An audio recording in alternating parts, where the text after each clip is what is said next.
Once, there was a glorious kingdom.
Sorry, ma'am.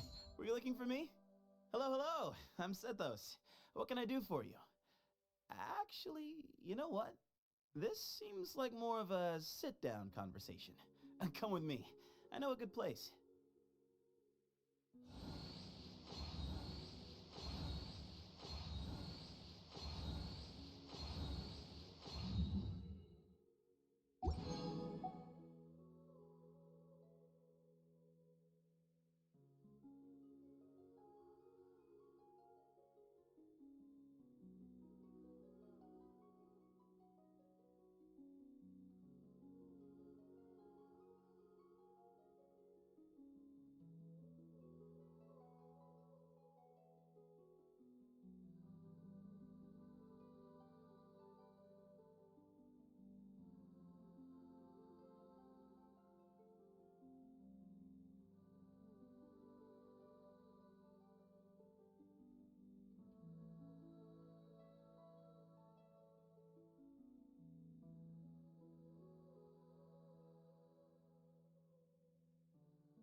wish to report?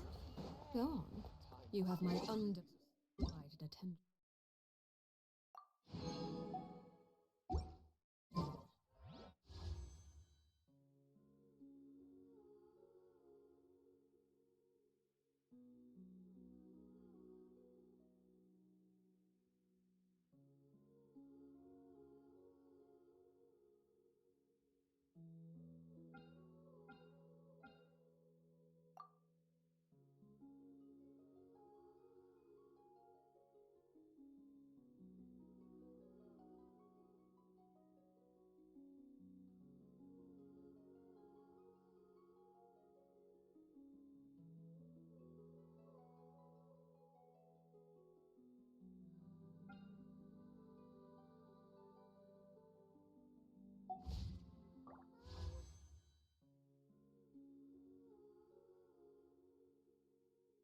Staring into my eyes is ill.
Into the shadows.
Final warning!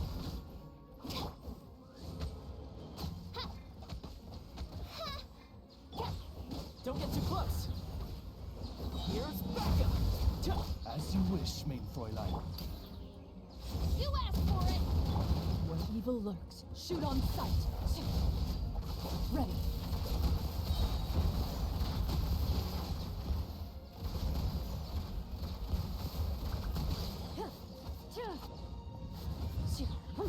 Hunt them down. Moving.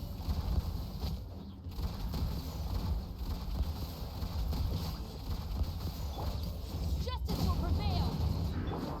Midnight Phantasmagoria! I got you covered.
As you wish, mein Fräulein.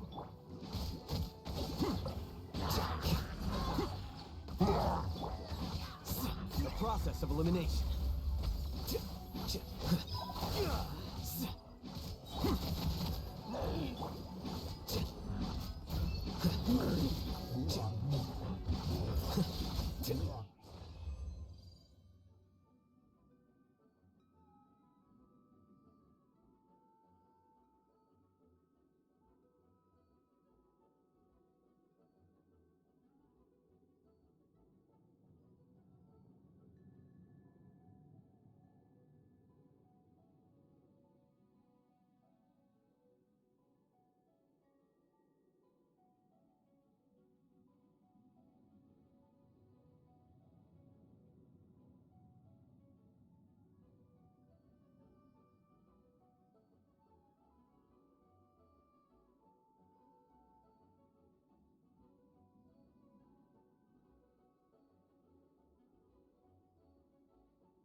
By royal decree. Hi. Let this off the side. Move or be moved.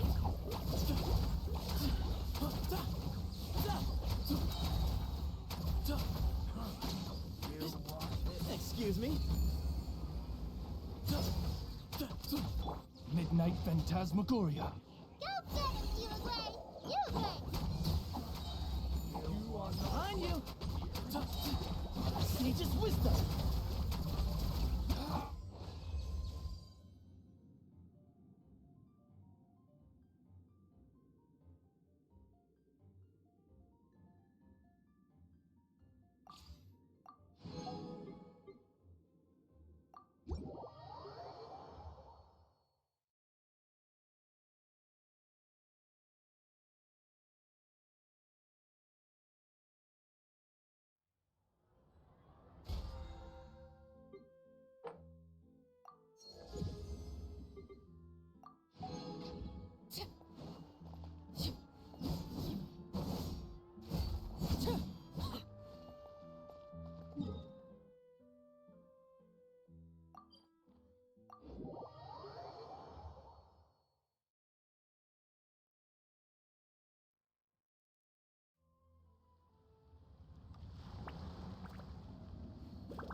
Perfect. It's you two. I have a commission here that has your names written all over it. In fact, I'd even go so far as to say you're the only ones for the job. The only ones for the job? Huh. If our help is really that important, it's probably some Archon class commission, right? The Adventurers Guild doesn't employ that kind of classification system. In fact, this commission is also probably not nearly as intimidating as what you're expecting. All it asks us to do is to find a missing person. Huh? Then why did you say we were the only ones for the job? I came across this commission while reviewing our backlog not too long ago. It seems simple, but our records indicate that over a dozen successive efforts to complete it have all ended in failure, despite attempts by several accomplished and renowned adventurers. With the reputation of the Adventurers Guild and the performance of the Sumeru branch at stake, it's in our best interest to assign this commission to the adventurer with the highest completion rate over the past few years. Well, that's us for sure. All I'm asking is for you to give it your best shot. If it proves to be beyond your capabilities as well, I'll talk to the commissioner about canceling the commission. Okay, so who are we looking for? And what is it about this commission that's made it so hard to complete? This commission was jointly issued by the residents of Vimara Village. They say one of their own villagers has gone missing. But the problem is, they don't know the missing person's name. They can only provide information about his general appearance. They're all from the same village, but they don't even know his name?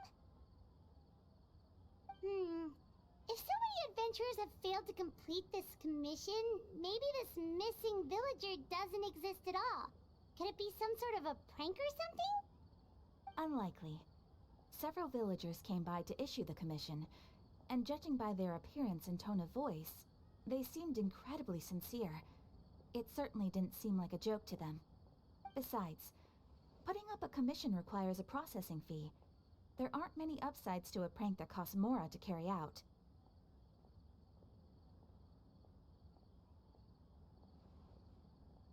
In any case, it would probably be best to go to Vimara Village and ask around first.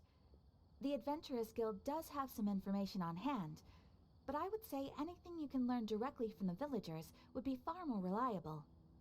The best way to avoid misdirection is to go to the source. Alright then, let's go! I'm starting to get really curious about this whole thing.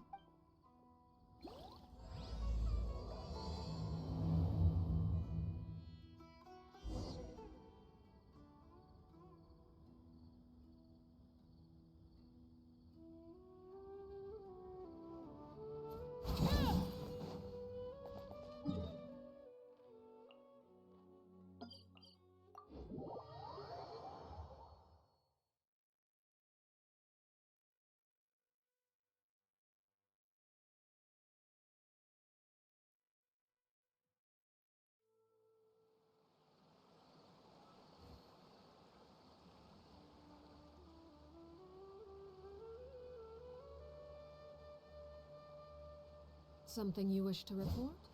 Go on. You have my undivided attention. We made it to Vimara Village! Why don't we talk to some of the villagers to learn Hello there. You looking to buy something? I do business in this area. Oh, no, we're adventurers. Catherine sent us to look into a commission here in Vimara Village. Ah, so you're here about that then. Ah, you're not the first, that's for sure. We've certainly made a lot of trouble for you all. To be honest, we aren't holding out much hope. Many adventurers have made their way out here, confident they'd be able to help us, only to leave soon after with nothing to show for their effort. We've pretty much had it up to here in questions, and the area around the village has practically been overturned in search of clues. But no one has been able to make any headway. So, this person we're looking for, what's his name? Where did he live? Does he have any... I don't know. I really have no clue. I couldn't tell you. Okay, guess you are really sick of answering questions. I'm sorry. I didn't mean to sound short with you. I was actually just giving you my answer to your questions. I know it may seem like we don't have anything to offer by way of information, but I promise you, we all have a very strong impression of him. When you live in the same village as someone, you develop a lot of memories together, you know? We just don't know the specifics. Maybe we did at one point, but that information is long gone by now. At least that's what everyone in the village seems to think. We've all exchanged what we know, and that was the only logical conclusion. All right, specifics aside then, what kind of person was he? Young guy, in his early 20s probably. Incredibly kind sort of person, always willing. I'd chat with him when I didn't have any customers. I even saw him stick out his neck for others on more than one occasion. Very interesting guy, that one. Now that you've started talking about him, you don't seem nearly as down in the dumps as you did before. Seems like he left a pretty good impression on you. But of course, everyone in the village is pretty fond of him. We wouldn't have issued that commission otherwise. There aren't many young people like him nowadays, so genuine and pure. To think that he just up and disappeared one day. I just hope nothing bad happened. Could he have just moved away without... No, he's not the type to leave without saying goodbye. And anyway, moving away without being seen by a single person in the village, there's no way he would have been able to manage that. Huh. All right, thanks for the information. We're gonna go ask...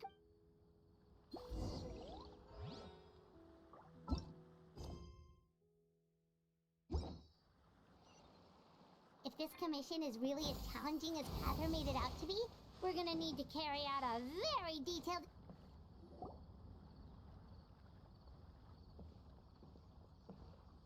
It's the guests I hear. Hi, Grandpa Amadea. We're here to help you look for the guy that's gone missing. Ah, so that's what brings you to these parts. Coming all this way for our sake. That's so very kind of you. Could you tell us a bit about him? Of course. I'm happy to help any way I can. With my failing eyesight, I'm afraid I can't offer much about his appearance. But I do remember hearing the sound of his voice. Not recently, of course. That loss has left me feeling quite empty. I don't think his parents are still living in the village. But somehow he never seemed lonely. In fact, he was usually the one offering companionship to others. He would often take time to visit the elderly or play with the orphans in the village. And whenever someone had something on their mind, he was there to listen with open ears. He always knew just what to say. As the village chief, I owe him many thanks. Helping villagers navigate difficult moments in their lives should have been one of my responsibilities. But he was... Wow. He seems like such a nice and gentle person. No wonder his disappearance affected you all so much. But, you wouldn't happen to know any details about his name, address, or family situation, right? I'm ashamed to admit it, but I just can't remember. No matter how you look at it, I should know those things. But for some reason, no matter how hard I try to remember, the information just doesn't come. Perhaps my age really has caught up with me this time. It's okay. There's no need to force yourself to try and remember. We'll figure something out.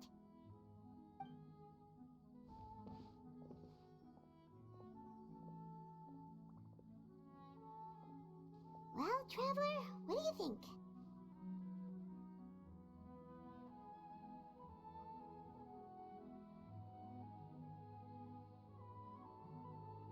Paimon thinks so too. Like, the name thing. It's so weird that no one remembers his name. And nobody has been able to tell us anything about his family or where he lived. It's like this guy's been erased from reality or something. Wait, so you're saying it's not that he's been erased, necessarily, but more like he never existed to begin with? Okay, Paimon's gonna need some time to process that one. Someone who only exists in people's memories?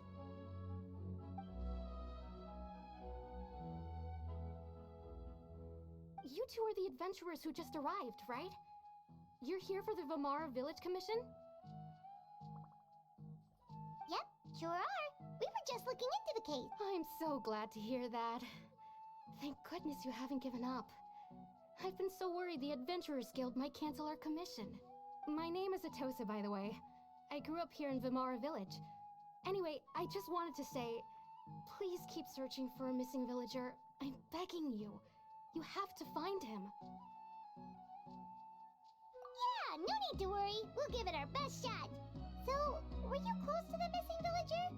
Are there any leads you can give us? I'm not sure this counts as a lead, but follow me. There's a place I'd like to...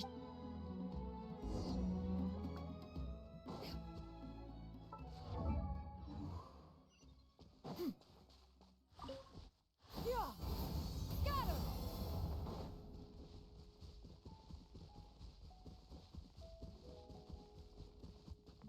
Yeah! Skyward! Got him!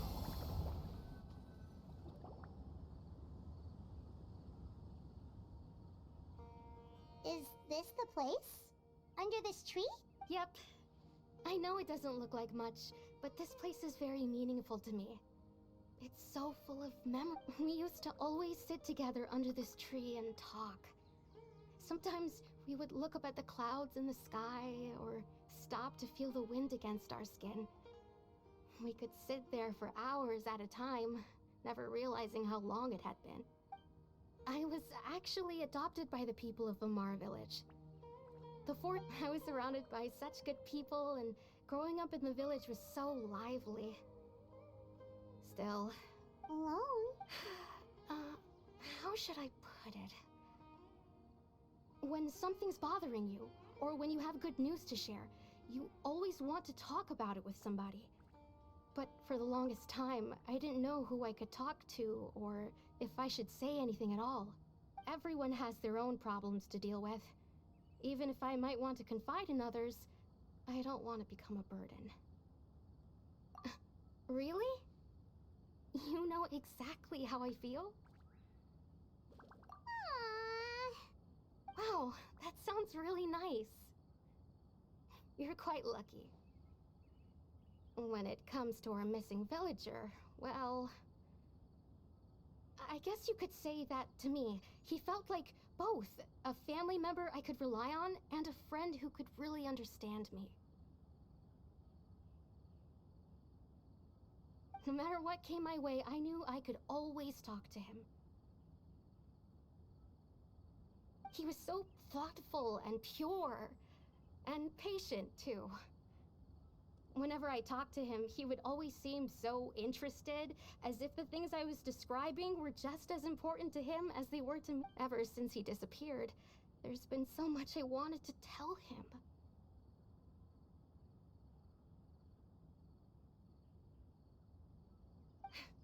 No, none of those things matters now. Wow.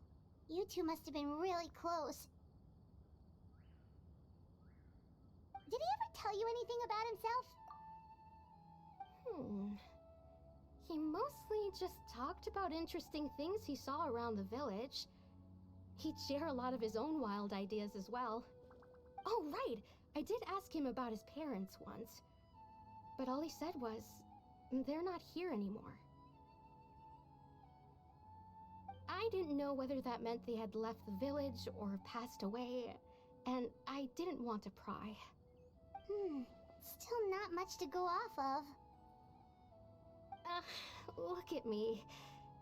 Talking your ear off and still nothing to show for it. I'm sorry I wasn't more help. The last time I talked this much in one go was when we were still together. Come to think of it, every time we talked, it always seemed to be around dusk, just like right now. Time always passed by really slowly. Even when it felt like... Well, time always seems to pass slower when you're relaxed, right? What's wrong, Traveler?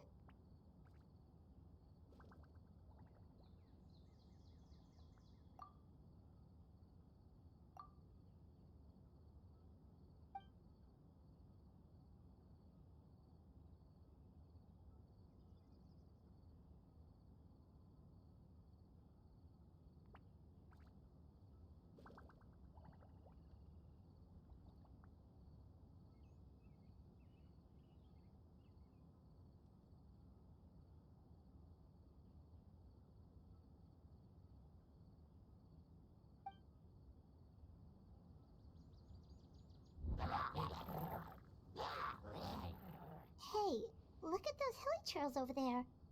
Doesn't it seem like they're acting a little strange?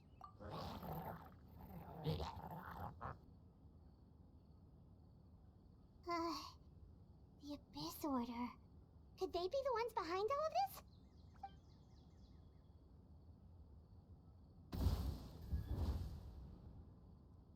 Uh-oh, we've been spotted! Quick, get ready to fight!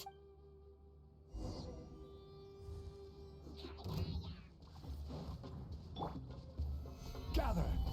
Yoo-hoo! Overrule!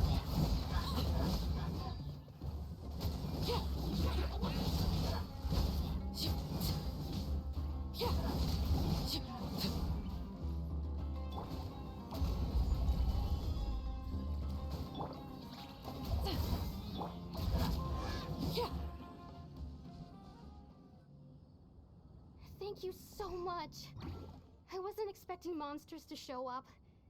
If you hadn't been here, I'm not sure what I would have done. It was no trouble. Now that I think about it, the hilly trolls around Vimara village have been a lot more active lately. They seem agitated and would often attack anything in sight. Chief Amadea doesn't allow the children to play in the area around the village anymore. Maybe the Abyss Order really is involved. Well, we should head back and check out the situation in Vimara village just in case. If the Abyss Order is plotting something, that could spell trouble for the villagers.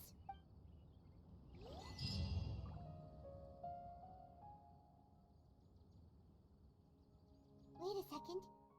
The person... It's Dainslev!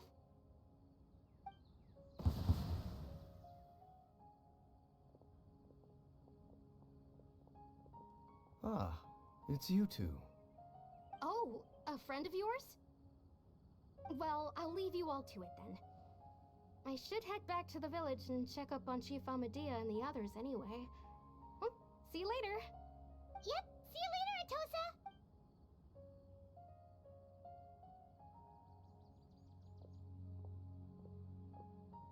Why do you always have to pop up out of nowhere like that? Is it your life's mission to jump scare us or something? It's hardly personal, or intentional for that matter. As long as you and I are both in pursuit of the Abyss Order, we're bound to cross paths.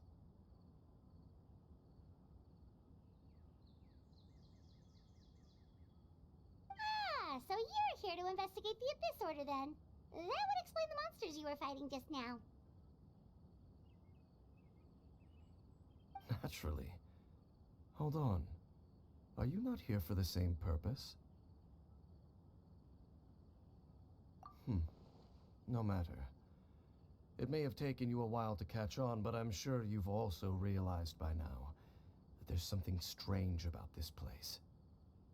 The Abyss Order is most certainly planning something in this area. Or worse, their plan could already be in motion. So you think the Abyss Order is behind the hilly trail activity in the area?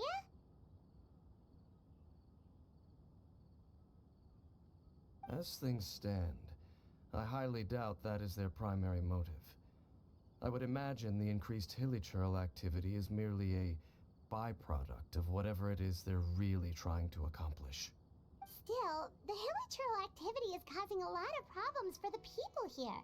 We should stick around for a while and protect the village, don't you think? The best way to protect them is by figuring out what the Abyss Order is truly planning. That is how we prevent further tragedy.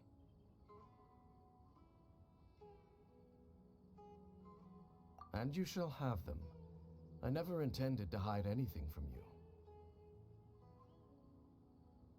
Don't worry. There should be ample time to talk.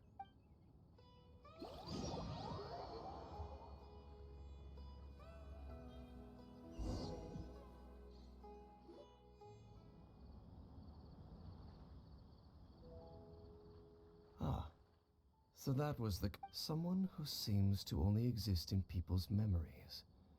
That is indeed quite intriguing. I would agree that it's unlikely you have a simple missing persons case on your hands. However, any possible connection to the Abyss Order is still unclear.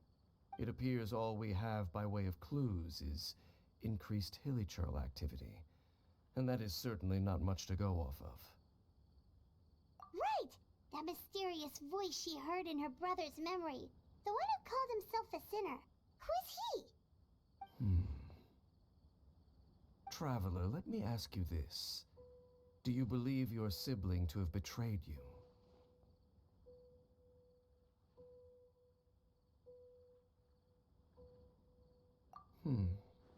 I sense hesitation in your words.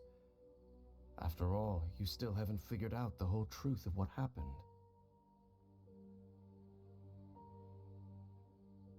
There's still hope for the two of you to reconcile. Irreparable damage has not yet been done. The sinner you wish to know about, his situation is different.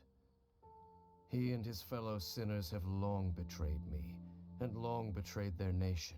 His name is Vedrfolnir, the Visionary.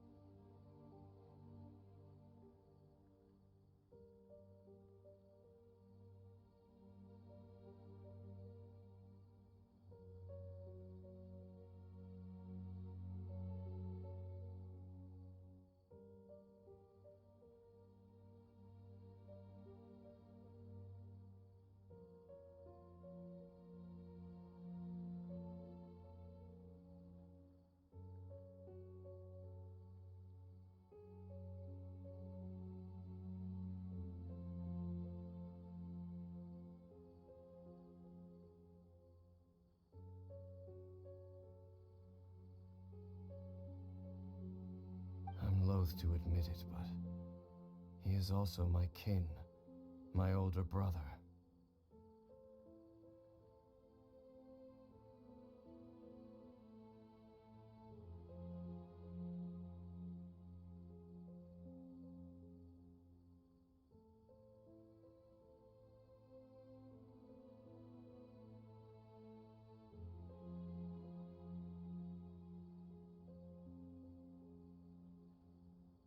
Your brother?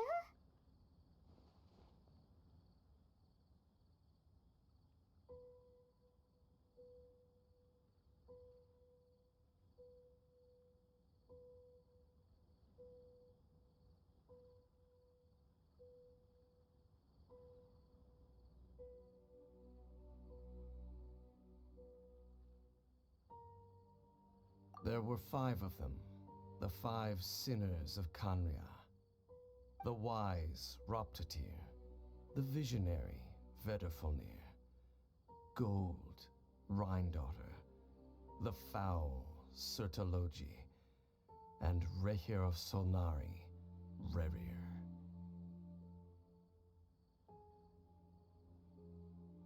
No matter how eroded my memory may become, I will never forget their names. One day, I shall have my vengeance. Wait, some of those names sound really familiar. Rhindaughter is the one who created Albedo. Sertologi is Skirk's master.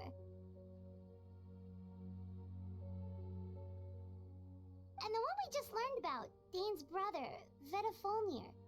If he was the voice of the sinner, then the one who inspired Clotar to create the Abyss Order was him.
They were once people of great esteem in Canria, those who carried the hopes of the nation.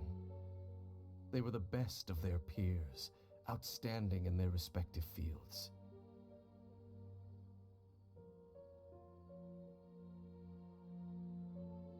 The 6 of us, together. We should have been the ones to prevent the disaster. The ones to stop the Vinster King from continuing to rock the foundation of the world.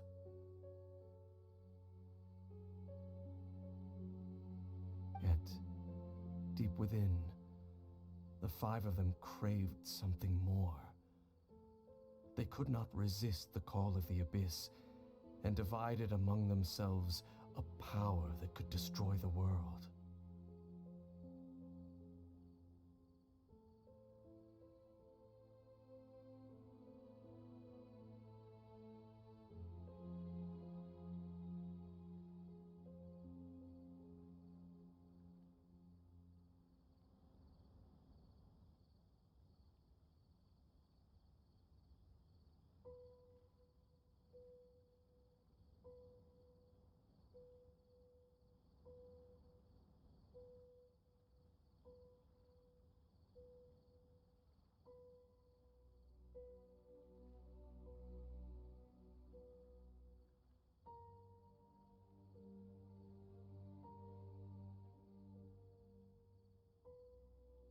So they became sinners, but also transcendent beings, each in possession of world-shattering power. And when the cataclysm occurred, not one of them stood up in defense of their nation. Not one came forward to prevent the tragedy, and for that, they shall never have my forgiveness. Indeed, if they are not stopped, the day is sure to come when they will also betray the entire world. Of course, as I said, I never intended to hide anything from you.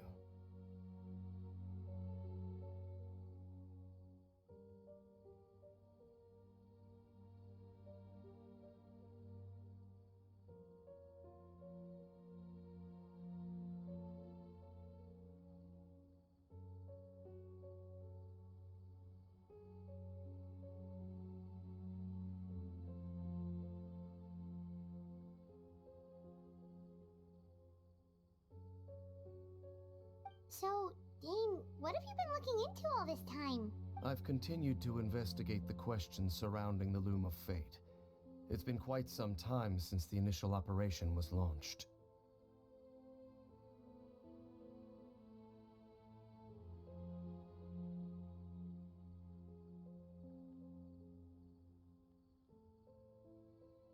By retrieving the eye of the first field tiller, we were able to stop part of their plan from coming to fruition.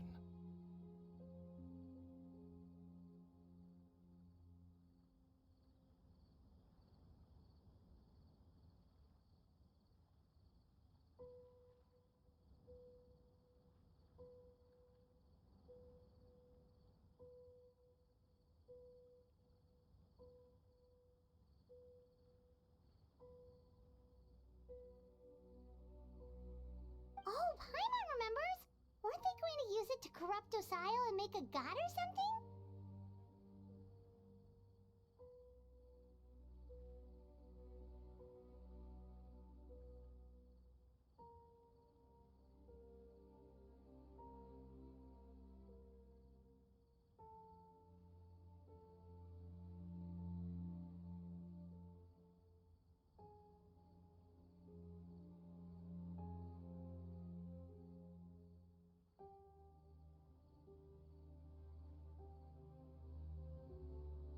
Indeed. However, it's obvious that was just some sort of technical experiment. The eye was integral to their plan, yet somehow, despite failing to obtain it, they've skipped the experimental phase and found some other way to keep moving forward. There are many signs pointing to that effect. Then what should we do? It's not too late, is it? Our most pressing concern is to determine the purpose of the Loom of Fate. From there, we'll be able to deduce the Abyss Order's true objective.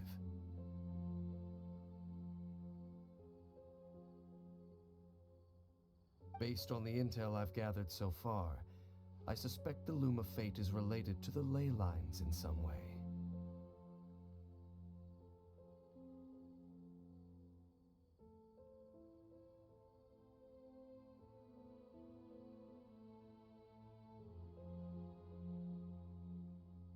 The ley lines? Traveler, you were able to observe your siblings' memories last time, yes? I believe that was due to the fact that the ley lines in that area were unstable.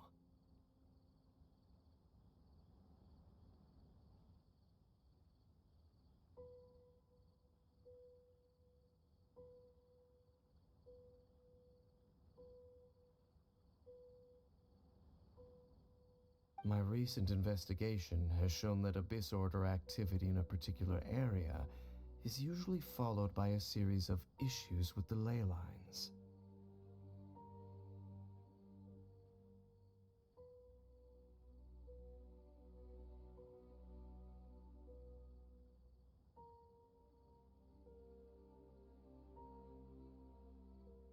Wait, then our commission here in Vimara Village.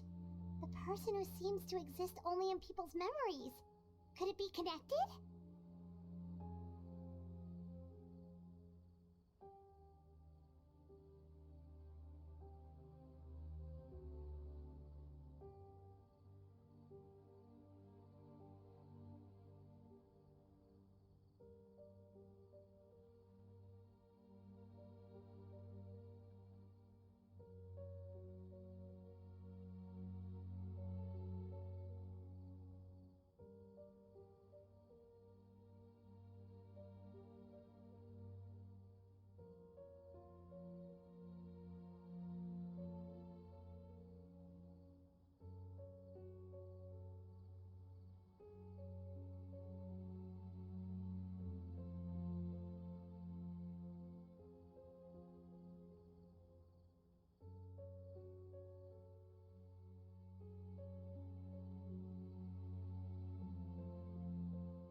It's certainly possible.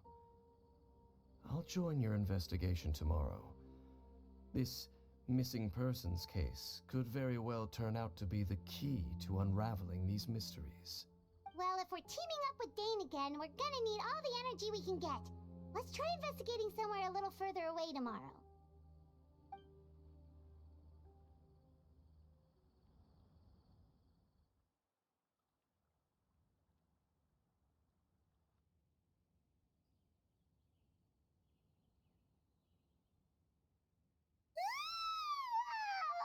So tired. Paimon used way too much brain juice yesterday. It's all Dane's fault saying all that complicated stuff. Well, let's go find Dane. We've got a lot to do today. This is such a great place for a vacation.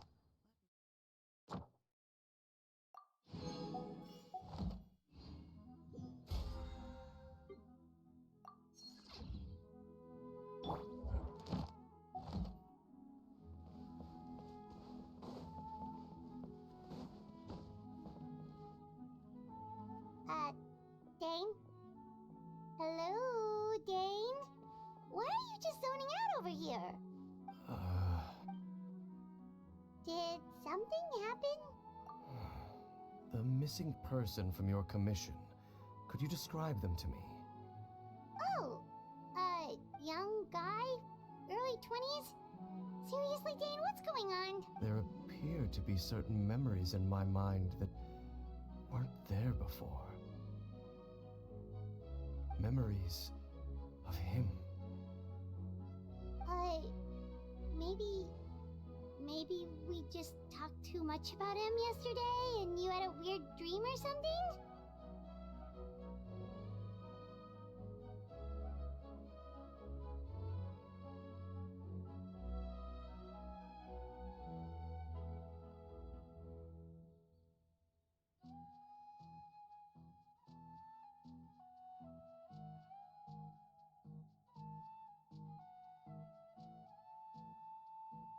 No, it wasn't a dream. They're memories. Memories that suddenly appeared, and I'm certain I've never met this person before.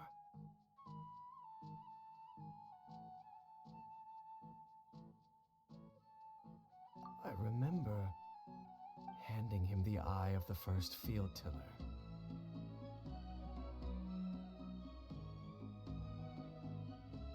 What? Okay, so this missing person definitely has something to do with the Abyss Order then! Indeed. And it appears he possesses the ability to implant memories into the minds of others. Wait then. All the memories the villagers have of him, could they be fake too? Maybe they never knew him at all.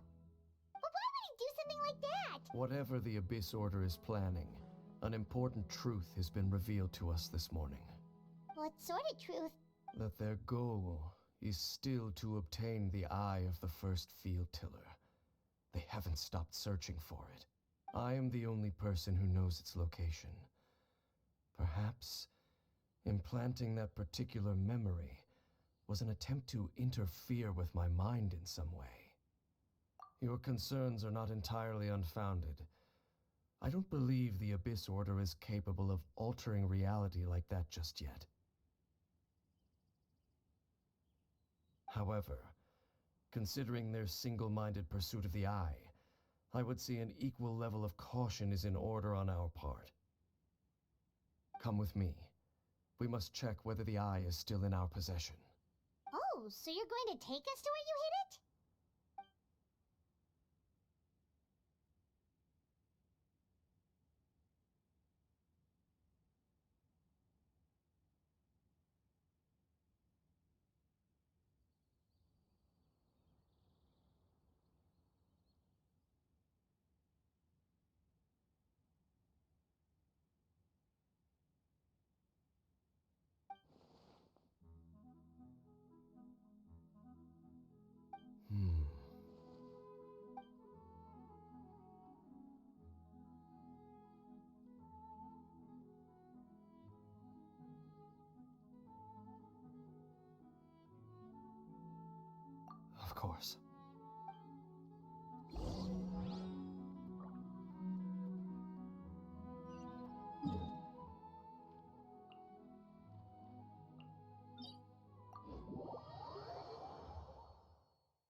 Peace prevails throughout the land, and all things are made new, as buds in the spring. This is an auspicious era for humanity.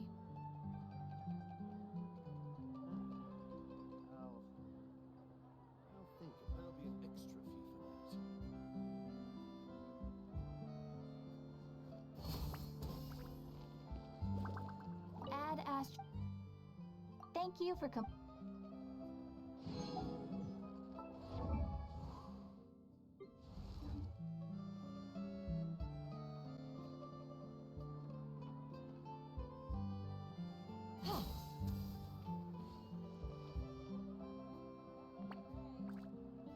There'll be an extra fee for that. I'll think about it.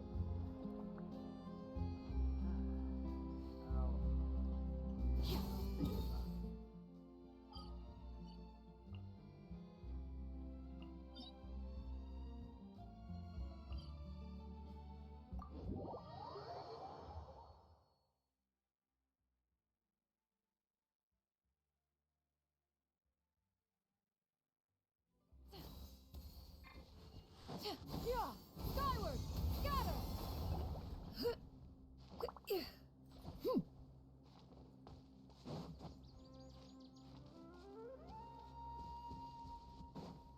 Yeah! Skyward! Scatter! So you hid it way out here? Not an easy place. Well, let's go check to see if it's safe. Traveler, wait.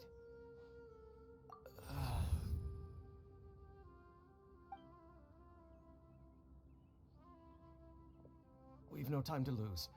Let's head inside.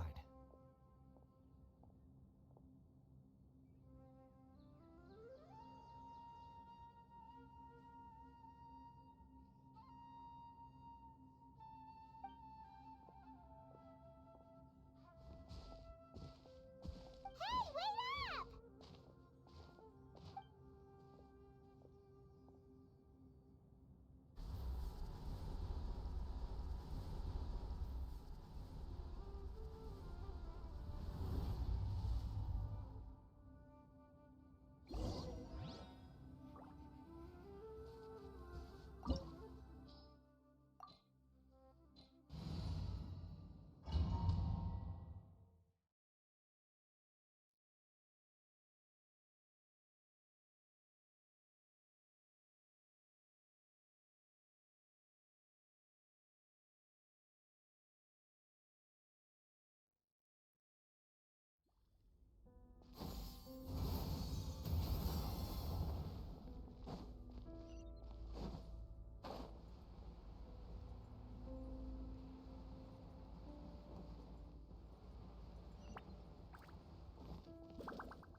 Yeah!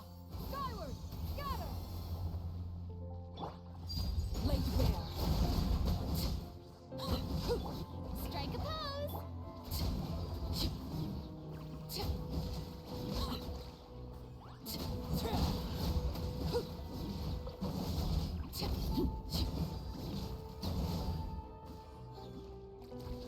It appears the mechanisms here have changed over time. You can access the upper floor through the side door.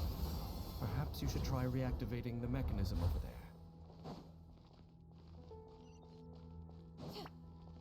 Yeah! Skyward!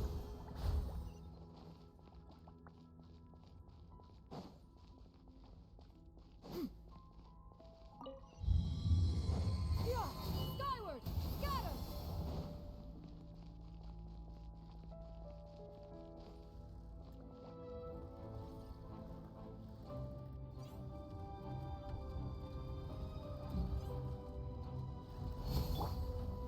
Solidify! Overruled!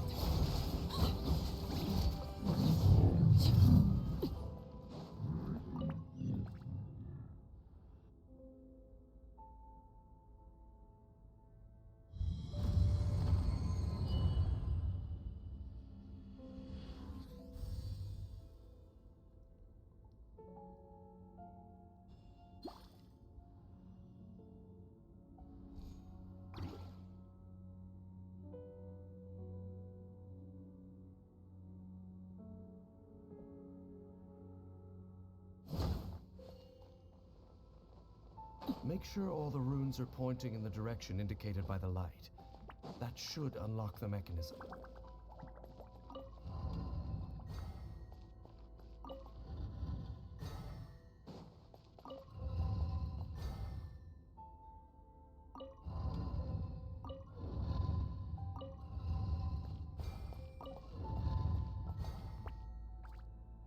Ah, the door's open. Let's go. Our destination is just up ahead.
Skyward!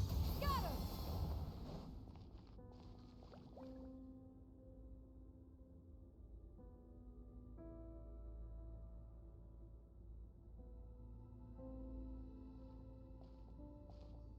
Looks like we can't go any further.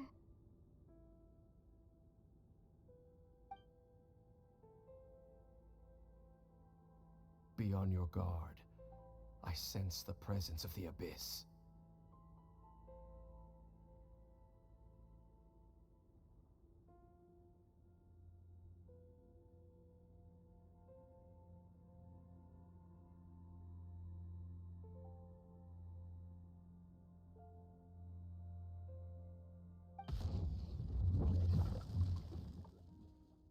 It's the Abyss Order! They're here!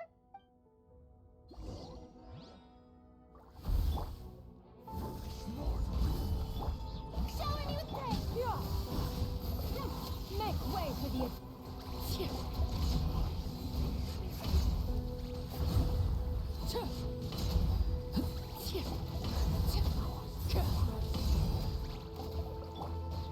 Stabilize.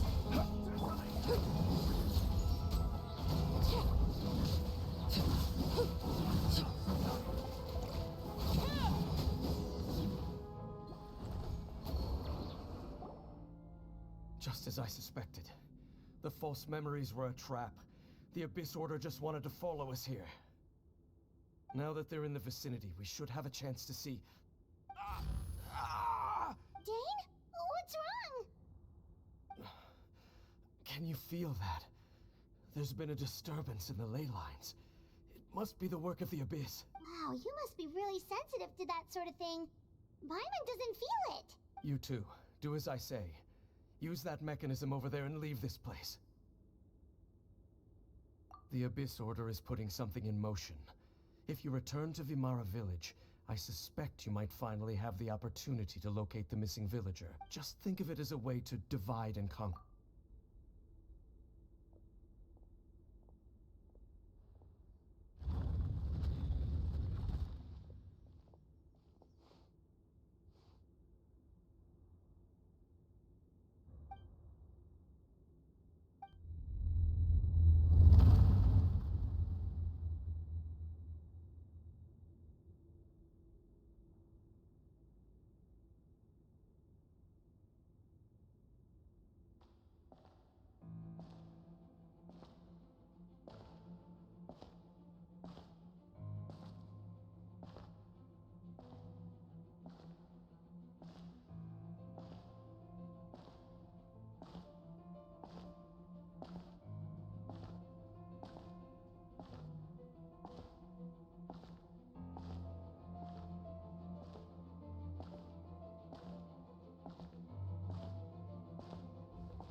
I knew going along with your trap would be the only way to meet with you face to face.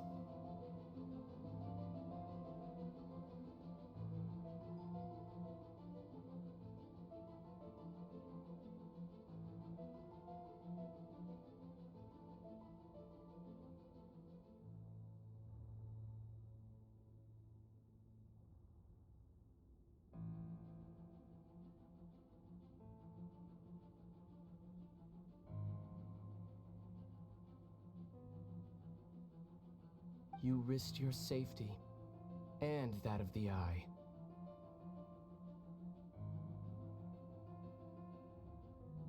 That's quite the gamble, Dainsleif. But I believe that I am the one walking into a trap laid by the Twilight Sword. So you came here all on your own? What about those followers of yours? When the Twilight Sword is prepared for battle, any army I could send would only be marching to their doom. Better that I face you alone. I know you must have a lot to say. But if it's a conversation you want, you'll have to defeat me first.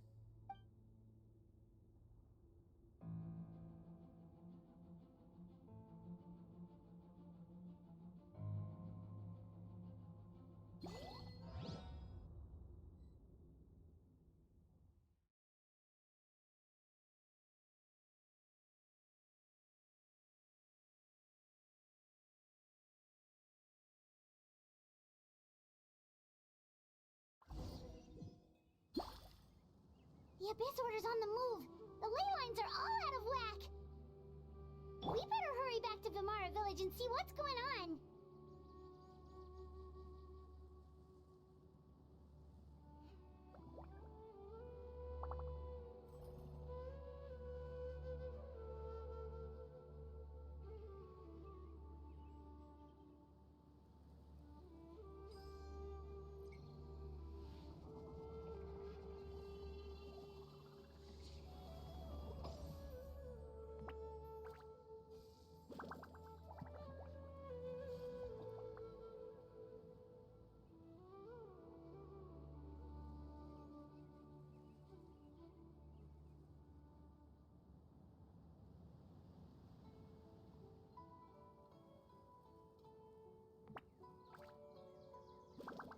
The secrets of the mechanical arts are too profound to convey in a few simple words. Oh, but why must the listener grow weary whenever I begin to divulge them?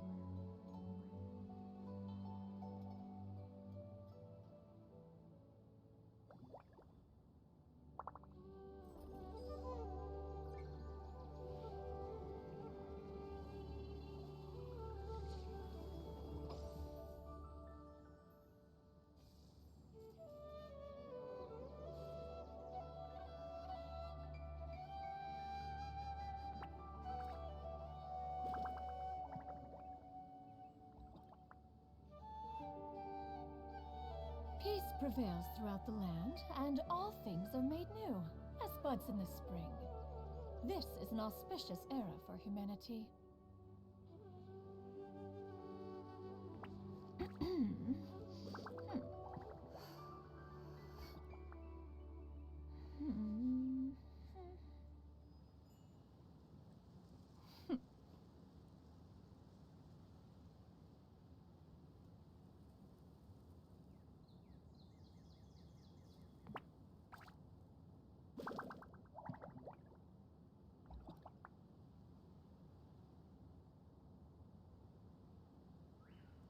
If you are presently unoccupied, perhaps we could stop a while at one's abode for some repose and conversation.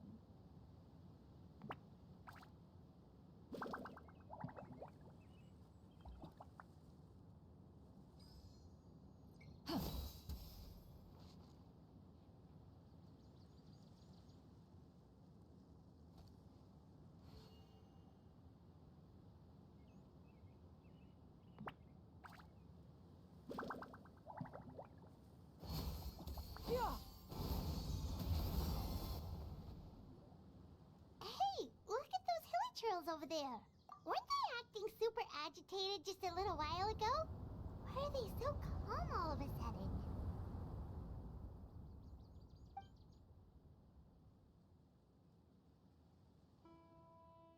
In the new world, they bade farewell to the shrouded sun. At last, they no longer needed to dwell on their suffering, or try to differentiate between various thoughts of blasphemy. Such was the price they paid, and thus their souls became cleansed and pure. Did you hear that? What was that sound? It sounded so gentle. Could that voice be comforting the... Oh, this is weird. Let's...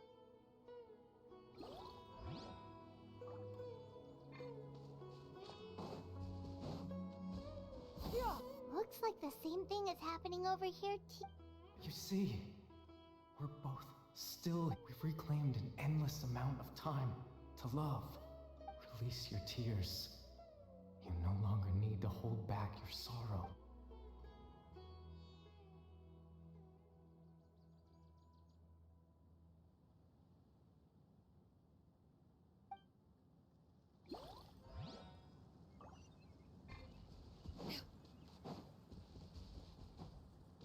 Over there. It looks like they're sleeping. In the end, he whispered, "Sleep well, Father. Sleep well, my beloved people.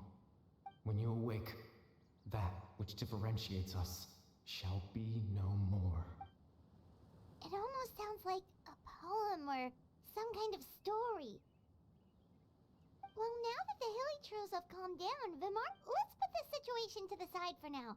Dane said this might be our chance to find the missing villager, so we should head back to Vimara Village before it's too late.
Grandpa Medea, is everyone alright?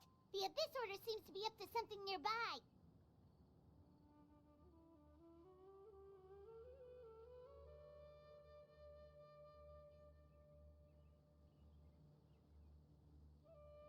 The Abyss Order? This is the first. Thank you for your concern. But as far as I'm aware, it's been business as usual here in the village. Well, that's good to hear. Oh, also, you didn't happen to come across any clues about the missing villager while... Someone's gone missing, you say? Who would that be? Huh?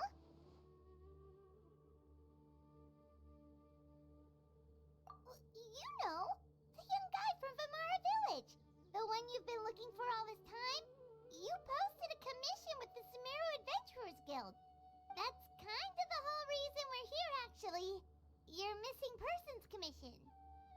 Ah, I do apologize, you two. I hope I'm not worrying you. At least right now, I can't seem to recall whatever it is you're referring to. Perhaps you should try... But how is that? All right. Thanks for your help, Grandpa Amadea.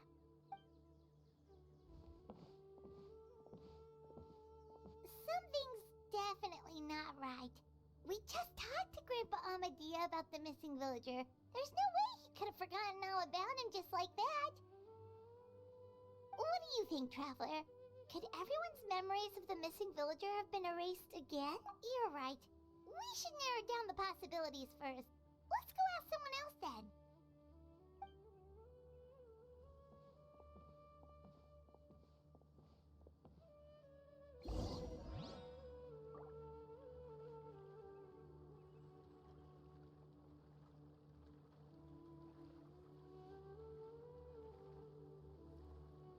prevails throughout the land, and all things are made new, as buds in the spring. This is an auspicious era for humanity. Yeah! Skyward! Scatter!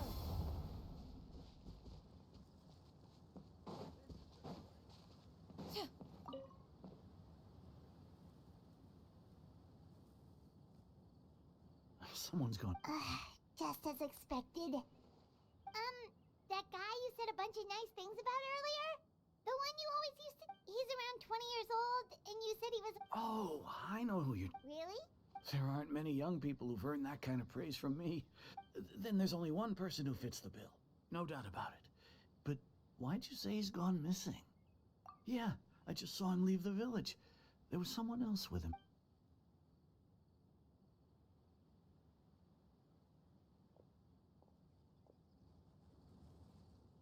Strange.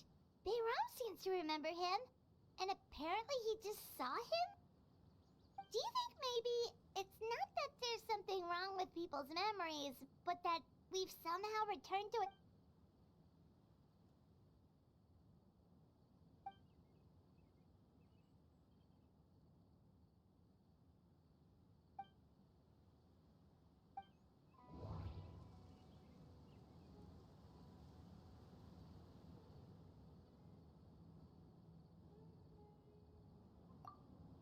Just like what happened with Greater Lord Rukkhadevata, no one remembers him.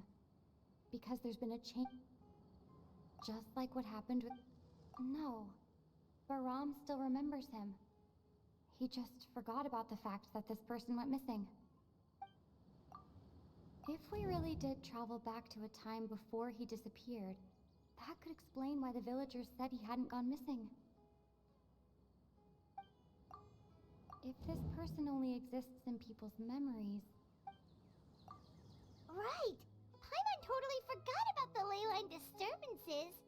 We're in someone else, just like how you entered your sibling's memory. That would also explain why we seem to be at a time before he went missing.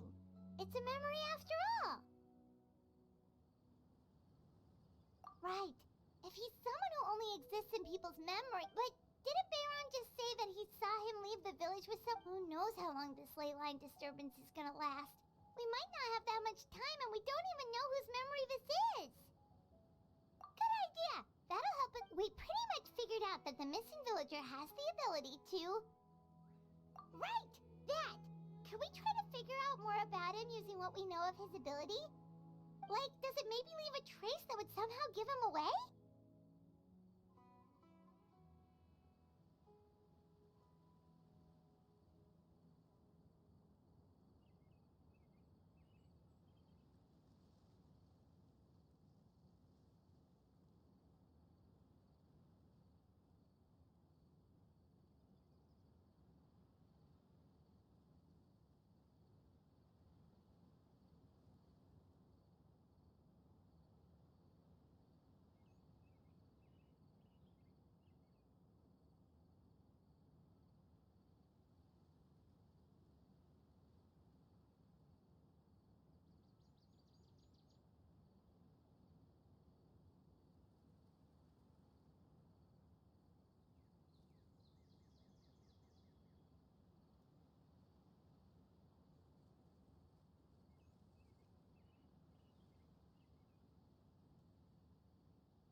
If time was allowed to pass within the...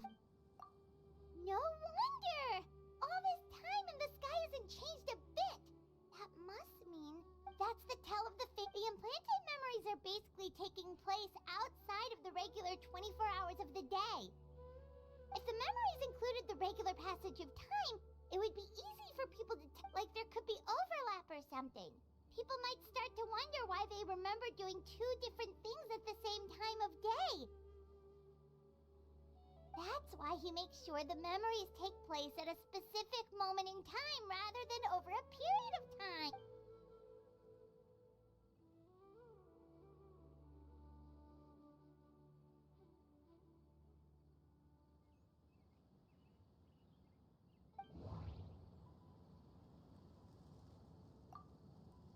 Dainsleif had memories implanted.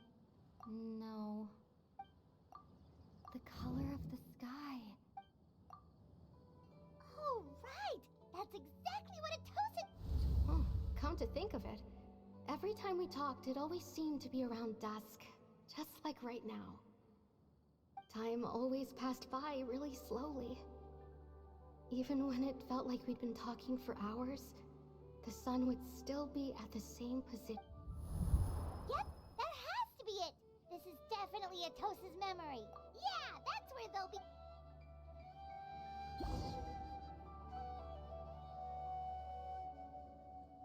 Yeah! Skyward! Scatter!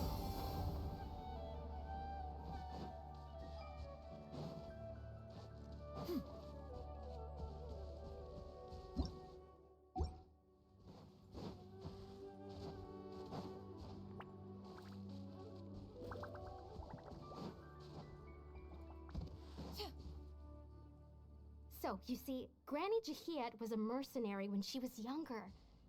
She just talks like that out of habit. She's not trying to scare the children on purpose. Oh, there I go again. Always talking about my own things. It's okay if you don't. You could... Oh, I think you're an incredibly strong and thoughtful young woman. You'll meet many amazing people and live a very happy life. You won't miss someone like me. Huh? Are those your friends over there?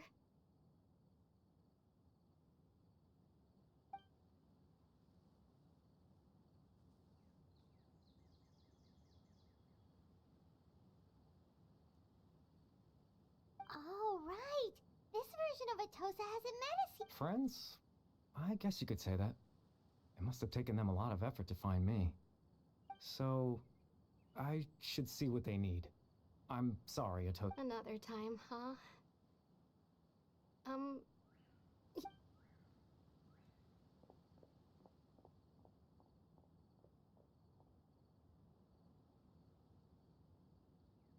It's nice to see you, Traveler. I believe this is the first time we've met.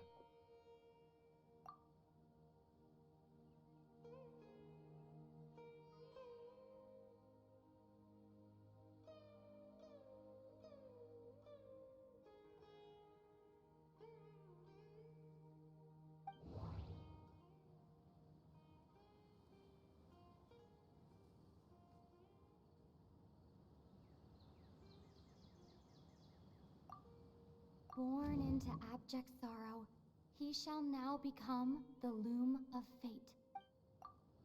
Dane's brother, one of the 5 sinners of no. The founder of the Abyss Order. No.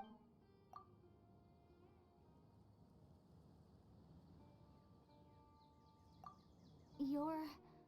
Caribert Alberic. Oh. You know me? That's quite the surprise. I don't believe I've met you before. Oh, I see. It was the memory, wasn't it? Your sibling's memory. You saw... the me from back then. This is Atosa's memory. I came here to say goodbye to her, but I suppose I'll just leave her a message instead. Come, let's find somewhere else to talk.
I suppose you could call it the realm of my consciousness.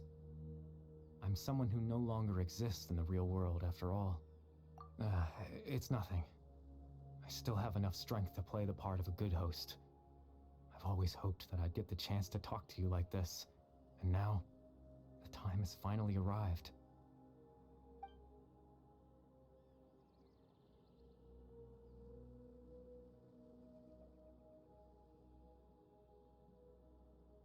Extreme sorrow and pain, hope and regret coursing through your veins, and a degree of abyssal power that defies comprehension. Father told me that once I possessed all those elements, I would become the loom of fate. But, despite his intentions for me, I never truly became the loom of fate. I was merely used as a means for its construction. In truth, I died the moment I set everything in motion. The person you see before you now is nothing but a remnant of consciousness left over within the loom of fate.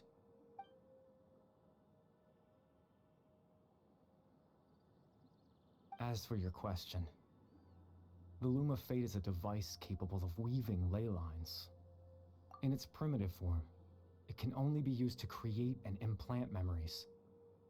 But, as more of it is completed, its power becomes stronger and stronger, until finally, it has the power to weave real ley lines of its own.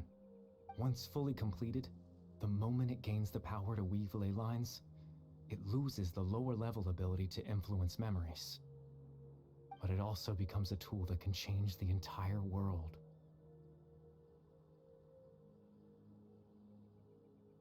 Yes, I have the ability to control the loom in its semi-completed form. I suppose you can think of it as a form of compensation. After all, its existence cost me my life.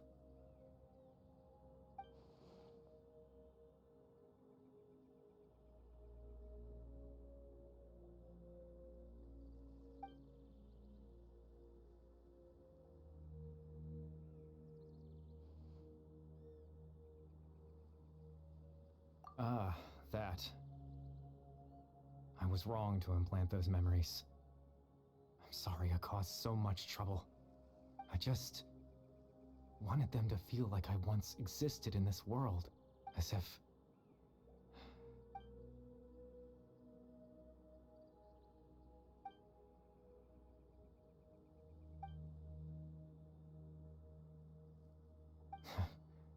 I know what you must be thinking. Why would I do something so meaningless? But I just couldn't accept it. I had to know what it would be like if I had my own life. What kind of person I would be. What other people would think of me. Chief Amadia, Baram, Granny Jahiyat, Atosa.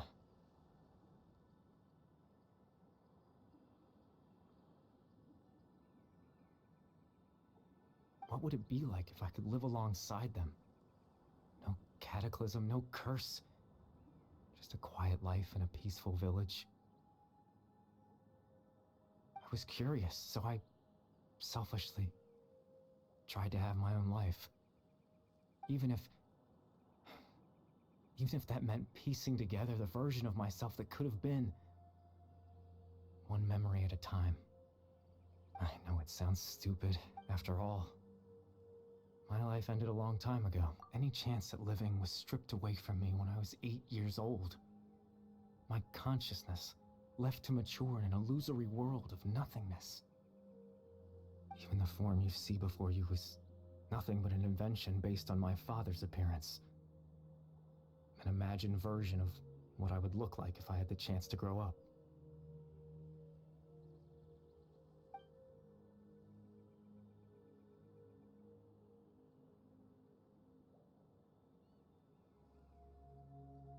I know.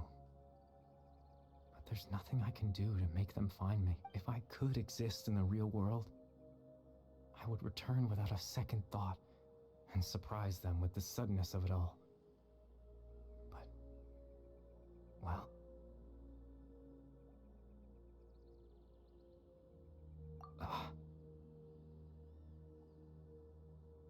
I know.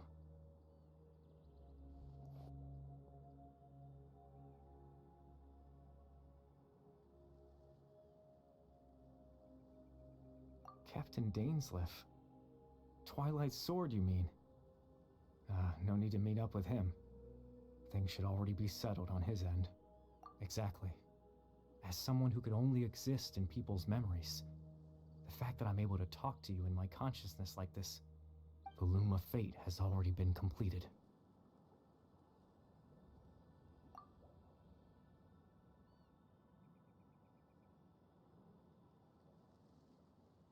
No need to worry about Captain Dainsleif.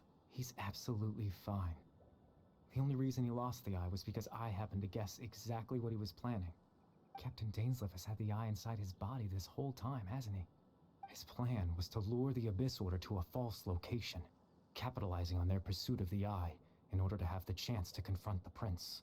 He would then hand the eye to you and tell you to take it away from that location. That way, Captain Dainsleif could accomplish his own goal and ensure the safety of the eye all at once. A very thorough plan. That's right, because in his mind, he had given it to you already.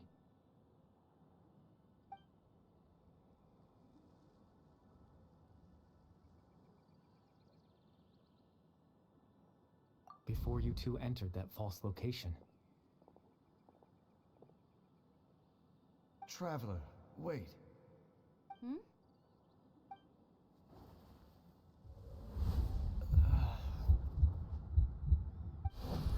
We've no time to lose. Let's head inside.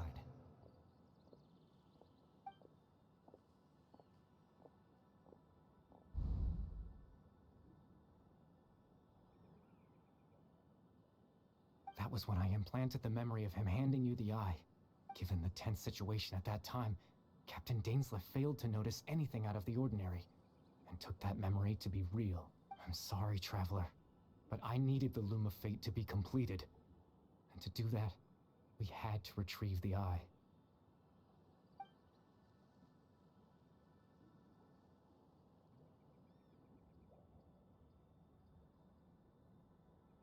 I promise I'm not trying to conceal anything from you, but I truly have no idea what the Prince is planning.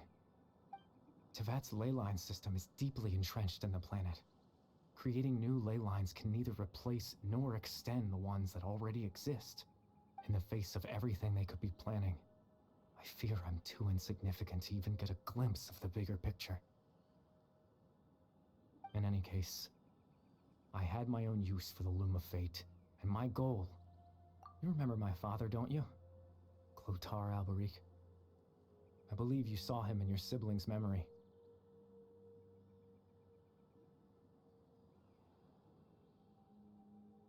After he used the power of the Abyss to restore consciousness to my hilichurl form, I suffered from an indescribable level of mental anguish.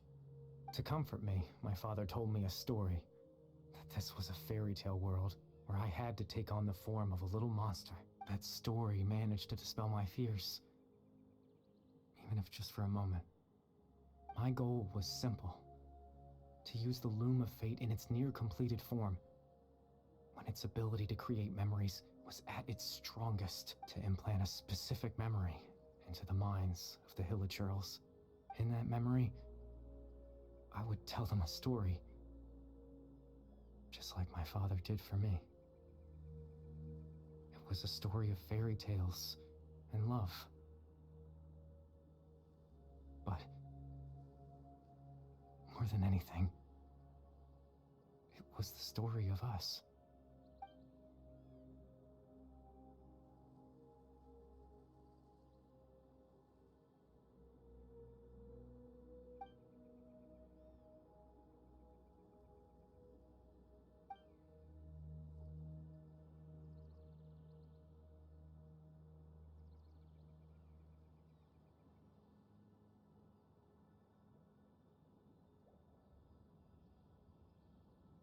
I can't change the world.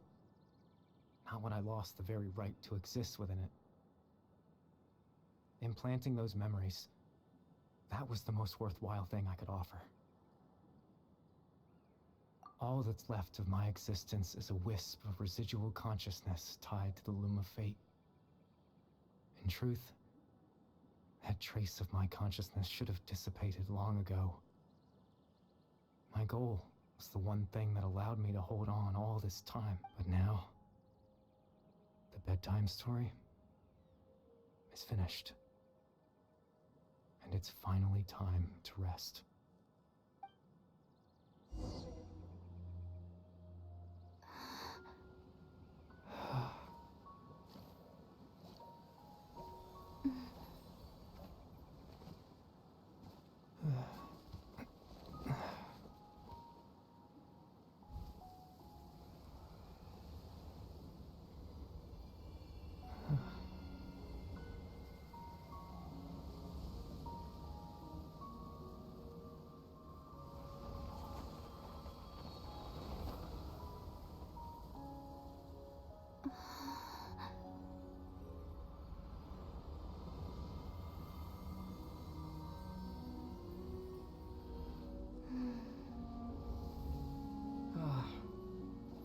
Looks like I was too late to see Kari Bear one last time.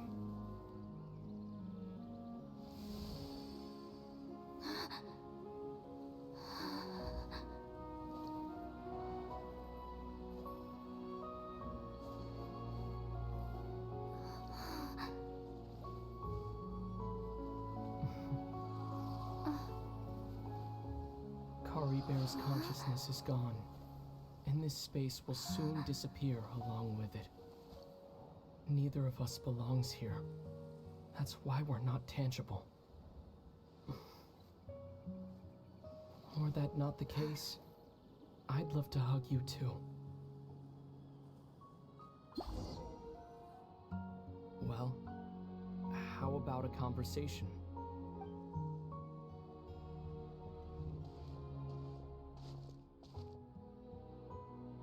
The chance to just stop and talk like this is certainly not easy to come by. Wouldn't you agree? That battle earlier was tough.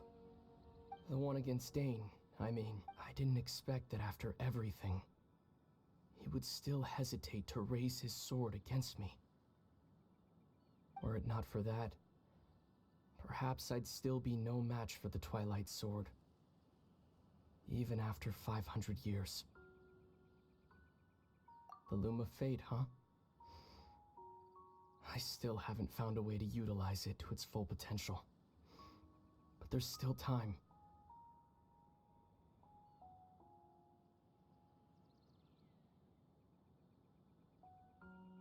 Before the heavenly principles awaken.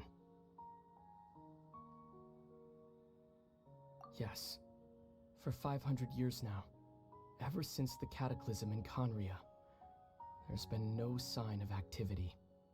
Not long ago, you witnessed the Hydro Archon destroy her divine throne, yes? Such a flagrant disregard for the rules, and still Celestia took no action. I suppose that's proof enough of the Heavenly Principle's situation.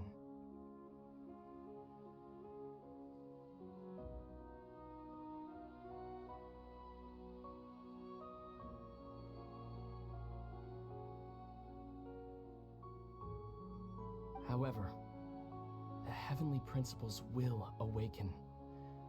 We just don't know when that will be, or what might trigger it. You could say that. Just look at Kari Bear. He was so pure and single-minded. The space we now find ourselves is a perfect representation of who he was. Quiet and peaceful, even as a hilly churl. Seeing the terrible sight within the mirror wasn't enough to taint his spirit. He brought comfort to the people of this world, even though he was denied the very right to be a part of it. So ask yourself this. Who was it that deprived him of that right to exist? Of course, that's only one example. My feelings about the heavenly principles are too complicated to explain in just a few words.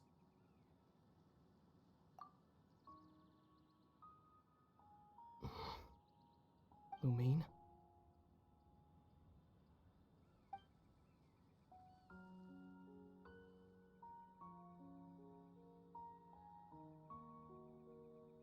You're the only one in this world who calls me that. There's so much I wanted to ask you. But for some reason, I'm not interested in asking those questions right now.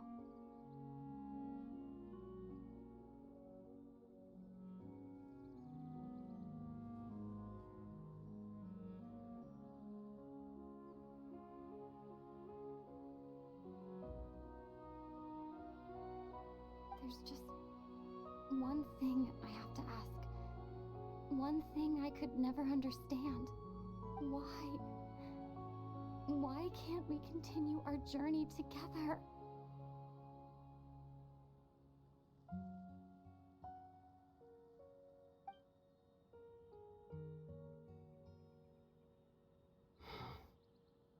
At the end of my journey, I arrived at a place known as the Sea of Flowers at the end.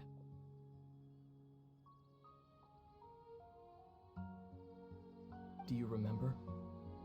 A long time ago, when we traveled between worlds together, you told me you wanted to find a place in the universe where that one flower was in full bloom. To have a place like that suddenly appear before me? Well, would you think of that as a coincidence?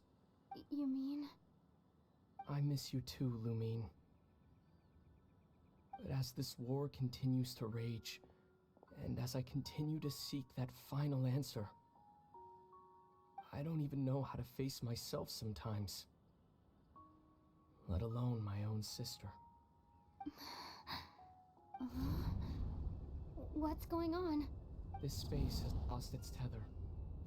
I doubt it'll be able to exist much longer. In fact, aside from our ability to physically interact with each other, there's something else you should know about this space. With Kari Bear gone, we won't be able to remember anything that happened here. Everything in this space will be wiped from existence, including all memory of our reunion. You're only telling me this now?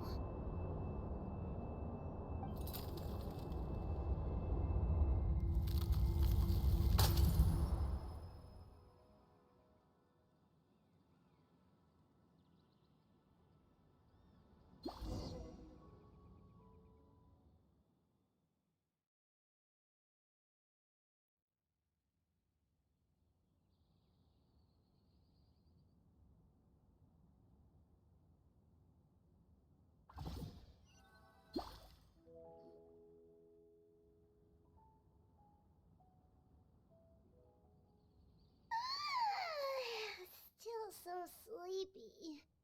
Oh, Paimon woke up a little earlier than you, so Paimon will fill you in.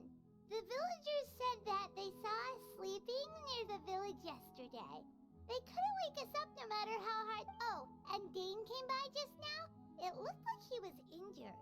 He didn't say anything though. Just made sure that you were all right and left.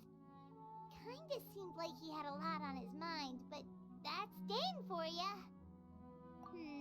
Let's think for a second. We were in that memory, and we saw that guy you called Kari Bear. He was the missing villager that we've been trying to find, right? And after that, Paimon doesn't remember what happened. Wait, really? What a score!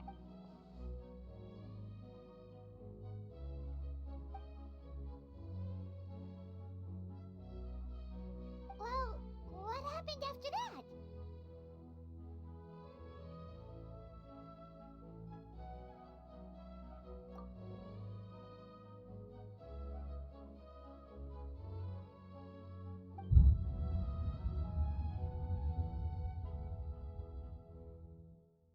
Ah, there you are. Sleep well? Bayram, you sure seem happy. Did something good happen? Something good? Huh. Wasn't anything good or bad, I'd say. It's just that, well, the village organized another search party yesterday. It didn't feel right to leave all the searching to the adventurers.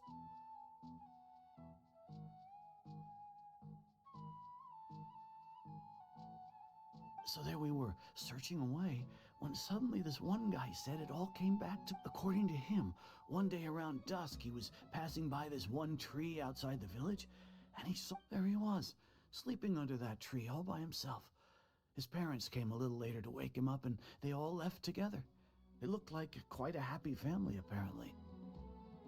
And after that, well, we all started to feel like that really is what happened. Kind of strange that we forgot all about it for so long.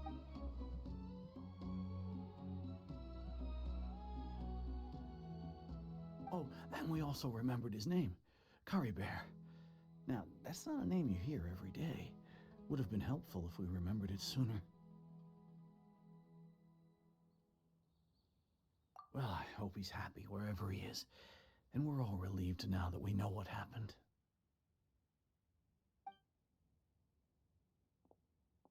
Seems like everyone thinks Curry Bear left the village.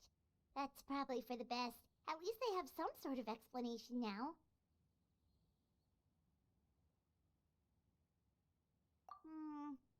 Paimon wonders how Atosa's doing. Maybe we should go check on her. If she hasn't... Paimon didn't see her in the village just now, so she's probably at the tree. Come on, let's go talk to...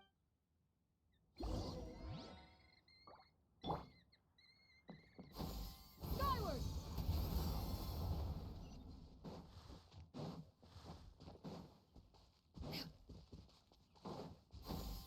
Skyward!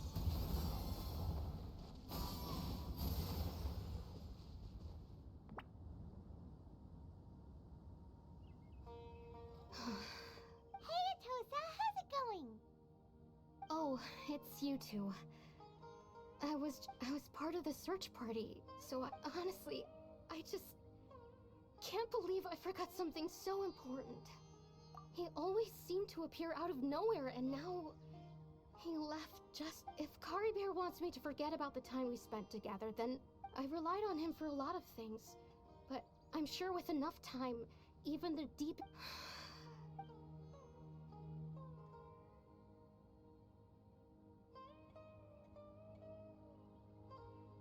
Okay, I'll admit. I'm just putting... I was dumped, wasn't I?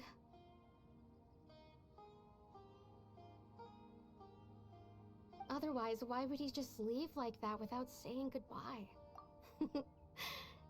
You don't need to comfort me. I'll be okay. It's just like Curry Bear said. It's the things we overcome that make life more precious. And you know, if he has a heart, maybe he'll come back and see me one day. Anyway, thanks for all your hard work, you two. I promised I'd help Granny Jahiet with something, so I should head back. Goodbye. Well, that should be it, right? Everyone's lives can go back to norm. Oh, right! Weren't you about to tell Paimon what happened after...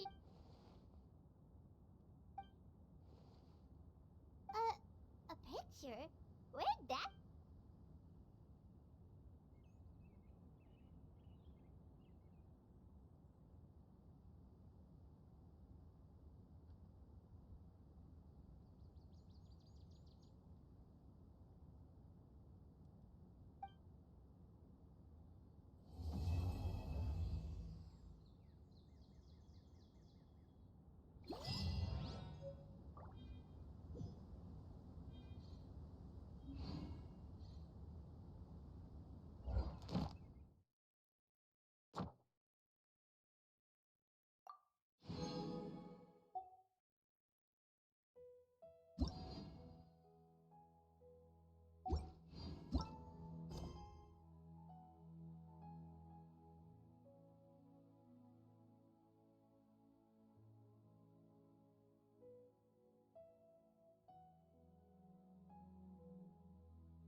Where should we go looking for people? Traveler, Paimon. Sino! It's been so long since we last saw you! Welcome back to Sumeru City. I'm delighted to meet you again. So, what brings you back here? Oh, nothing in particular. Paimon just saw a really big mushroom out on the road the other day and suddenly missed all our friends in Sumeru.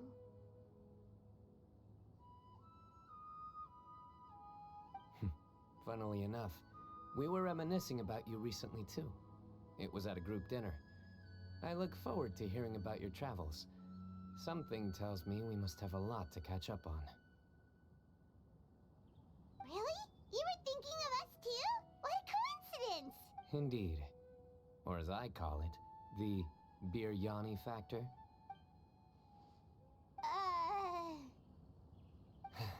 You really want me to say the rest? Okay. It's always rice to meet stew again.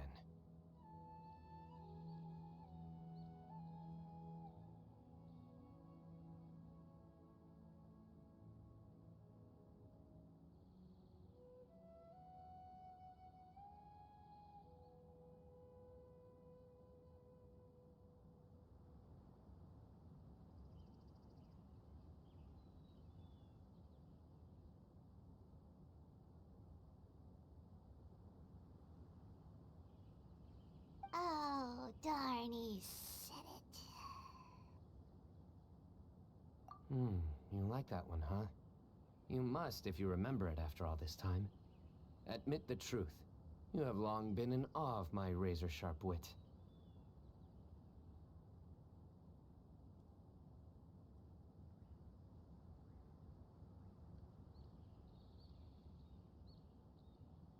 All right. Here's your 500 Mora. You're exaggerating. It's only 500 Mora. Hey, 500 Mora is still a lot of snacks to Paimon. All right. I'll treat you to some desserts later. Anyway, I'm actually investigating a case right now. My mind is focused on work, which is why I didn't complete the joke at first.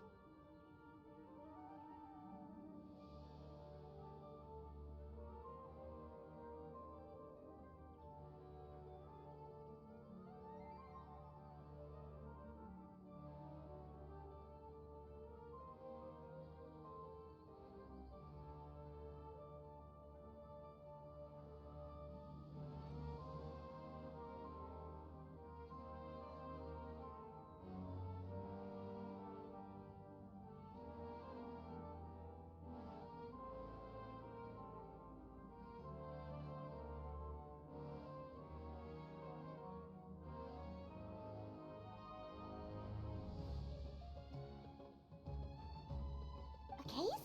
What happened? Nothing major.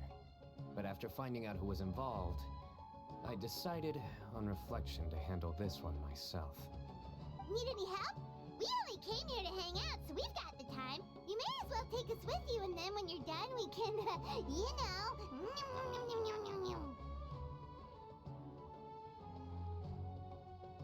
Such enthusiasm.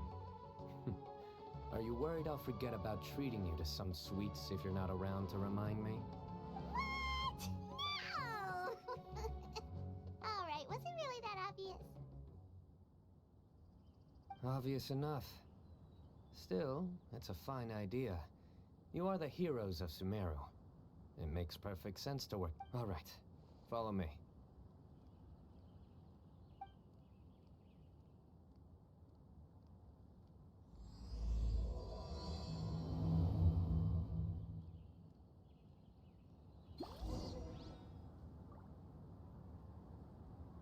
Yeah! Skyward! Scatter!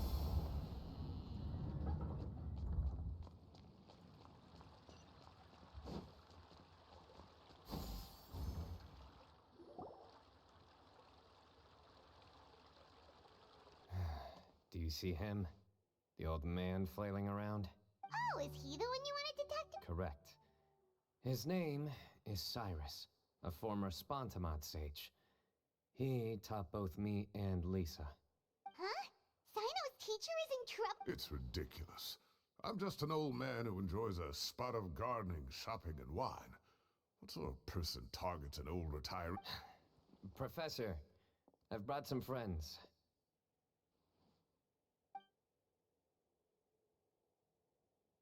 Ah, Sino. Now who do we have here? Hold on, let me think. A flying fairy dressed in white? A youth who does not seem to hail from this land? My goodness. You must be the legendary traveler in Paimon. I've heard all about what you've done for Sumeru. Wow, looks like we're really famous. I've told him about you before. You are my friends, after all. That's right. Let me summarize the situation. A couple of days ago, Professor Cyrus suddenly received a threat letter. A threat letter? Exactly. Who sends a threat letter to an old man like me, for goodness sake? This is the letter in question. Cyrus, I have uncovered your secret. If you wish to prevent it from going public, leave 10 million mora at the back door of the cafe.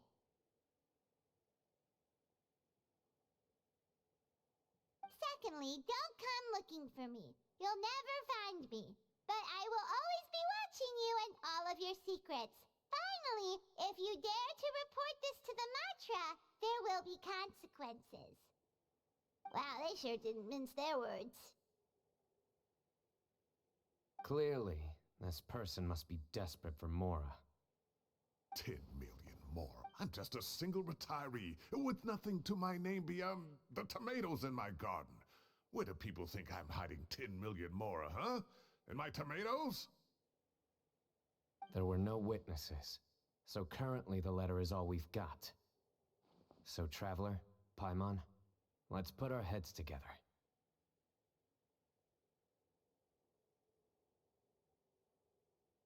Paimon's ready to... All right, take a look.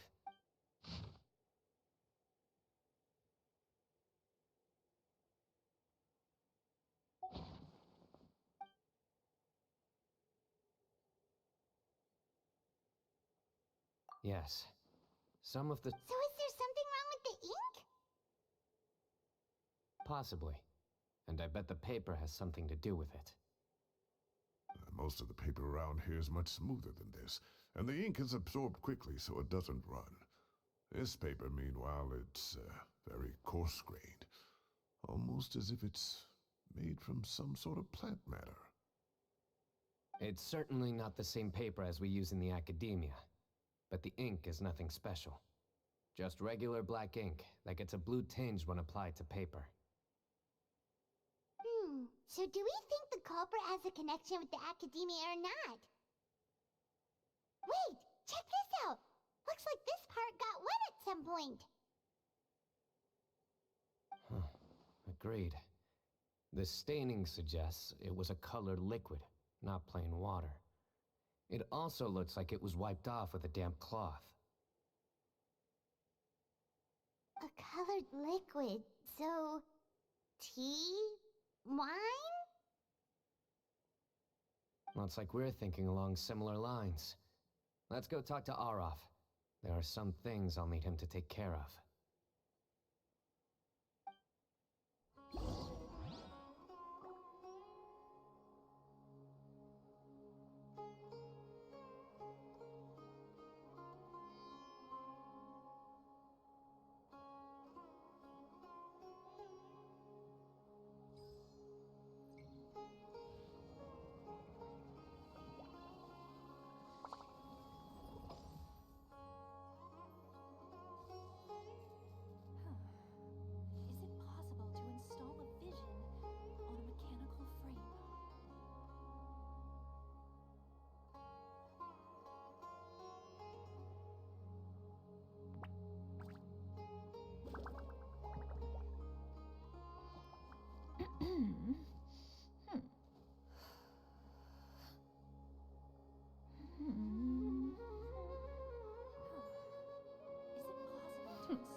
If you are presently unoccupied, perhaps we could stop a while at one's abode for some repose and conversation.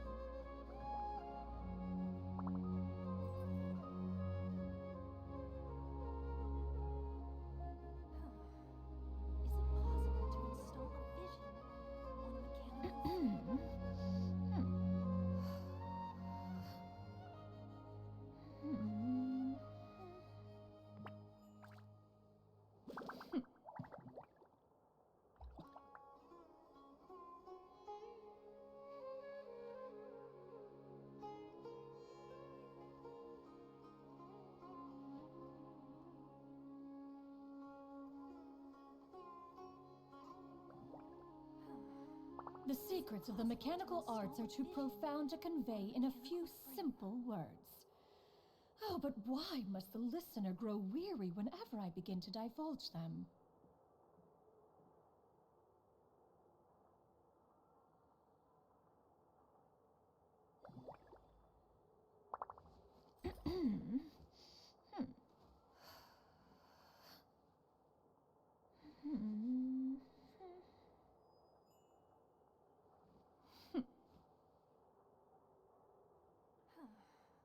Is it possible to install a vision on a mechanical frame?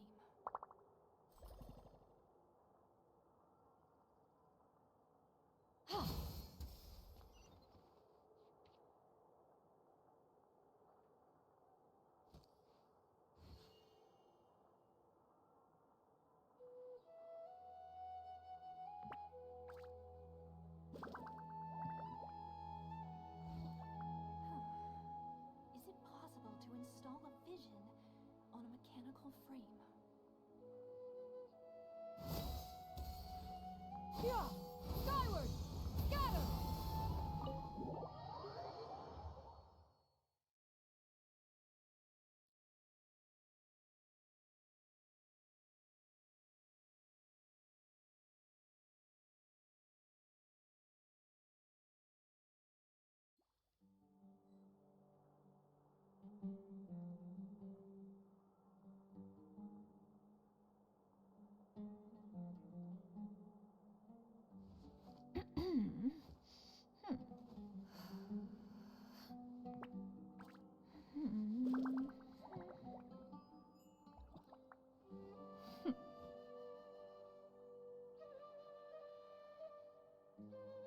Please show me your credentials before borrowing books.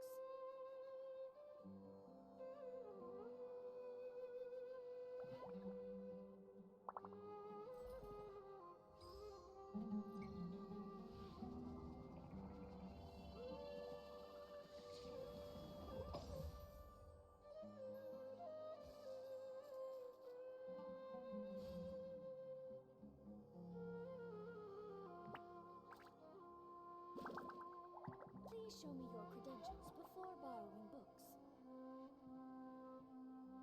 If you are presently unoccupied, perhaps we could stop a while at one's abode for some repose and conversation.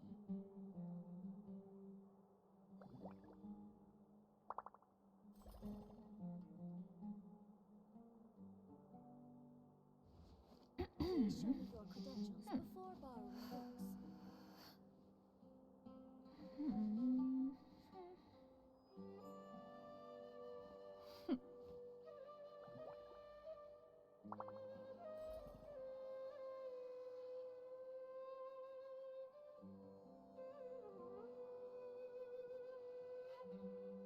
Please show me your credentials before borrowing books.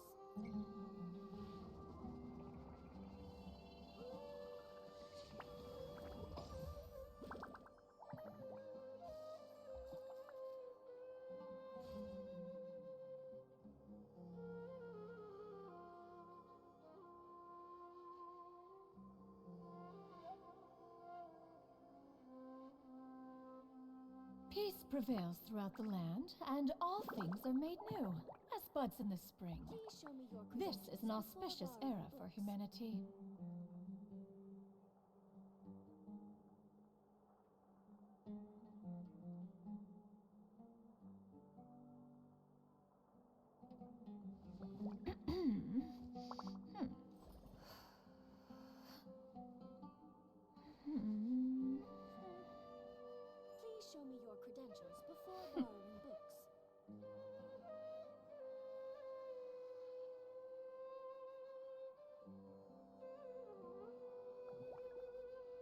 Please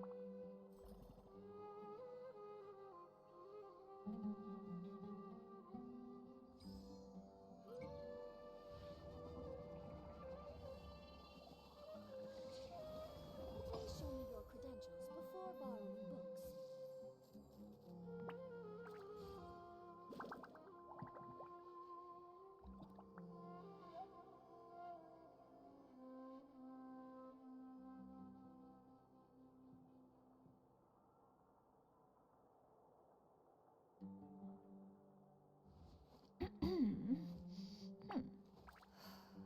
Please show me your credentials before borrowing books.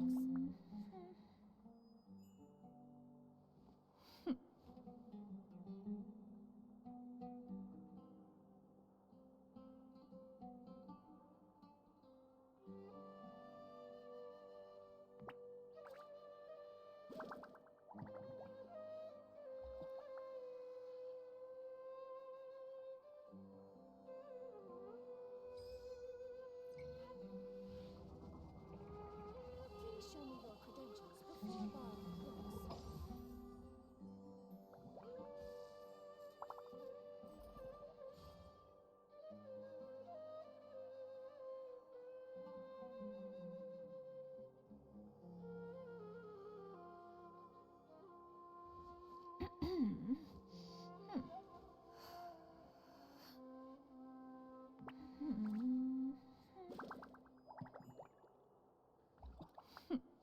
books.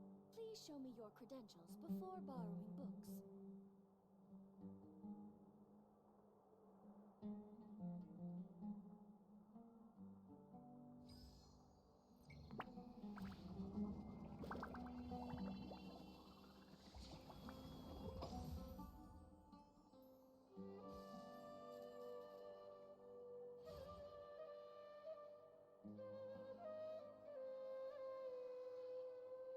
Please show me your credentials before borrowing books. Yeah! Skyward! Scatter!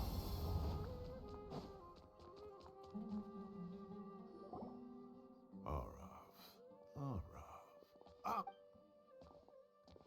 Mahamatra Sino. Sir Cyrus. Ah, and the Traveler and Paimon. As such, I'm inclined to believe that the culprit in this case is a student at the Academia. Somebody young and strapped for cash.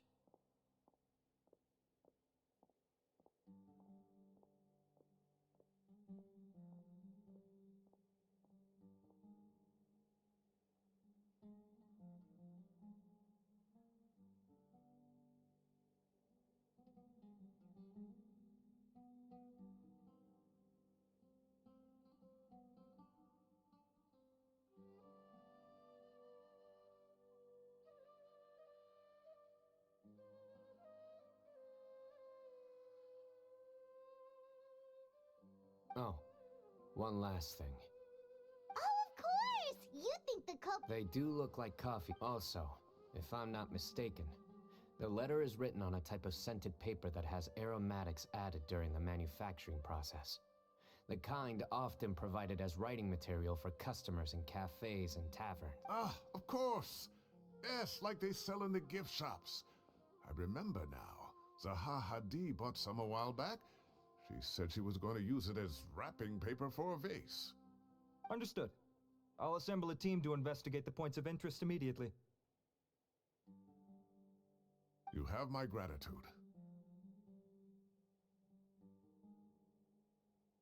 One last thing. Send some Matra to guard the entrances and exits of Sumeru City. And change into plain clothes. Don't... Will do. Great thinking, Sino. So, yeah, they've probably been lying low at home waiting to see how Cyrus reacts.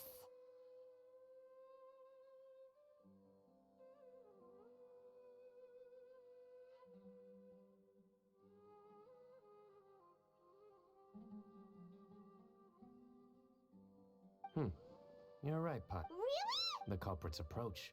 Whatever happens, they need this Mora. But just because they warned Professor Cyrus not to go to the Matra, doesn't mean they know what he'll do next. So, like you said, they need to wait and see.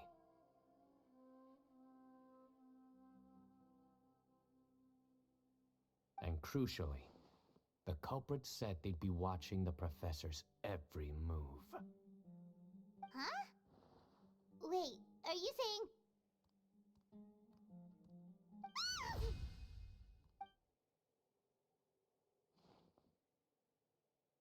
Found you! What are you doing? You wrote the threat letter.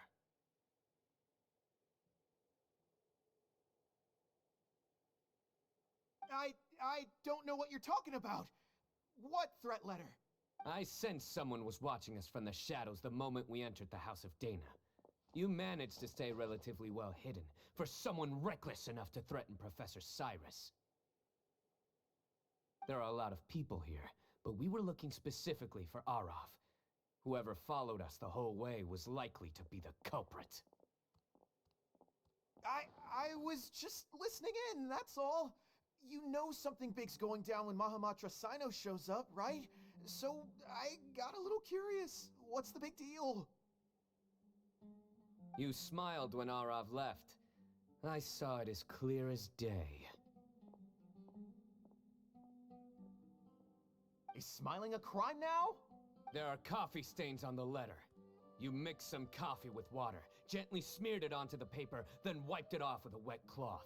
All to create the impression that the letter closing off the exits to the city doesn't affect you, because you already live here. And as long as the Matra were focused on the cafes, you would be free from scrutiny. The cafe was a red herring all along.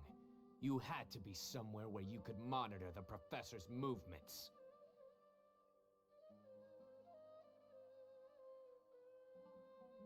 You can't pin this on me! I haven't done— Really?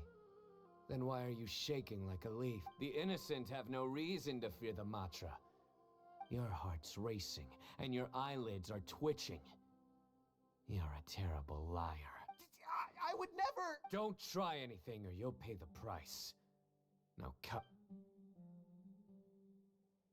Well, that was over quickly. Sino already caught the... You're telling me.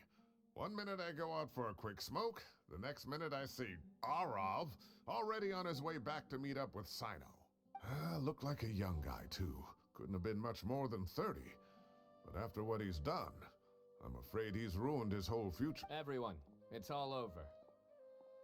Gosh, that was... The culprit's name is Raka, a 16-year-old student in the Ratao's Darshan. Huh? 16? Cyrus thought he looked 30-something! We checked his records. He's 16, a third-year student. But he looks so old. Yeah, seriously. Foolish child. He's too young for the criminal life. What the devil drove him down this path? We questioned the culprit regarding his motives. Oh, just spit it out. Nothing can surprise— Very well. It's our understanding that Araka is a mediocre student who has been underperforming in his classes. He started taking extra tutoring to improve his grades, but developed a gambling habit around the same time and lost a lot of mora. Down on his luck, he went to the tavern for a drink and overheard some people chatting about Sir Cyrus's comfortable retirement. They mentioned that he's always arguing about his tomato plants with some old woman on the street. Some old woman on the street? Goodness gracious. Has that rascal attended a single one of his classes? That old woman is Kasharwar's very own professor, Zaha Hadi. How can he not know who Zaha Hadi is? Is this going somewhere? Oh, right, yes. So another thing. We don't just argue about tomato plants. And what are they trying to insinuate by comfortable retirement? A man grows a few vegetables and suddenly he's living a life of luxury? Maybe it's more the fact that you have the time to grow vegetables in the first place. Araka mentioned he'd heard a rumor, alleging that Sir Cyrus illegally obtained a large sum of money from the desert before retiring, and kept it for himself instead of reporting it to the Araka believes this money to be the reason why Sir Cyrus hasn't kept up with any academic research or other projects since his retirement. And given your advanced age, he thought you'd be an easy target to blackmail. Oh, Araka. I'm at a loss for words.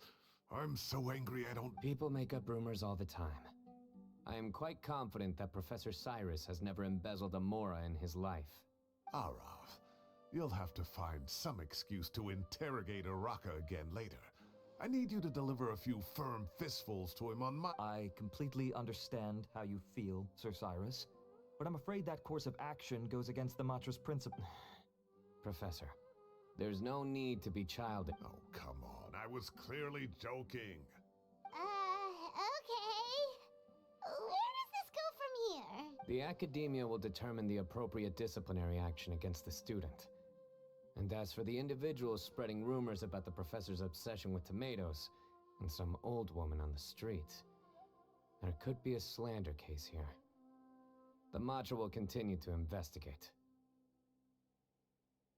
Who said I'm obsessed with some old woman on the street? Mind your wording or you'll start a whole new rumor. You seem confused. Oh, don't you? Uraka is just a young boy who made a very rash and very stupid decision based on some groundless rumor he heard. Besides, I didn't actually hand over any mora to him. The whole thing sounds a lot worse than it is. All it costs me is a little reputational damage. That's all. Please rest assured, Professor, that the academia will issue a fair and reasonable punishment. Yes, I have no doubt about that. But as a former educator, I'd still like to have a serious conversation with the boy's parents. Their family lives in this... Correct. We looked into the family. Both parents are merchants, and they're often away on business. They've never taken much of an active role in their children's lives. Oh, what a mess. You don't have to seal the evidence away yet, do you? I'd like to have that letter back for the time being, if possible. I need something concrete for when I talk to the family tonight. We have to show them how serious this situation is. The relevant authorities have already reviewed the evidence and are now discussing Araka's punishment. You can hold on to the letter for now. Just make sure to return it. Oh, so you'll be able to close the case in 2 days? Give or take. Cases like this are quick to resolve. Very good. Well, thank you for all your help. Perhaps we can all go for a meal together. Oh, my treat, of course. My apologies, Sir Cyrus, but I have a prior commitment. Enjoy the meal, everyone. Ah, I see. Well, that's a pity. But Sino, you have to come. You found the culprit at record speed, and I owe you for that. Ah, and isn't Tainari in town at the moment? Bring him along, too. Wait, you mean Tainari's in the city? He is. Tainari's master, Sir Nephis, called him and Kale to the academia to help out on a project. They should be at Nephis's office at this hour. Though I must say, I'm surprised you're extending an invitation to Tainari. Did you do something to offend Sir Nephis? Don't be outrageous. Nephis offends me all the time. It's never the other way around. Anyway, hurry up and fetch Tainari. I'll head over to the tavern with the Traveler and Paimon. See you there. Go on now.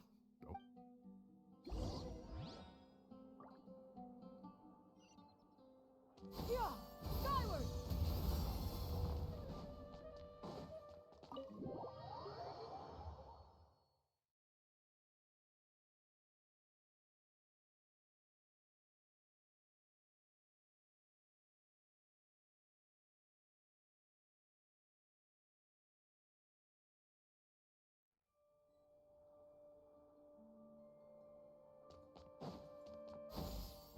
Skyward!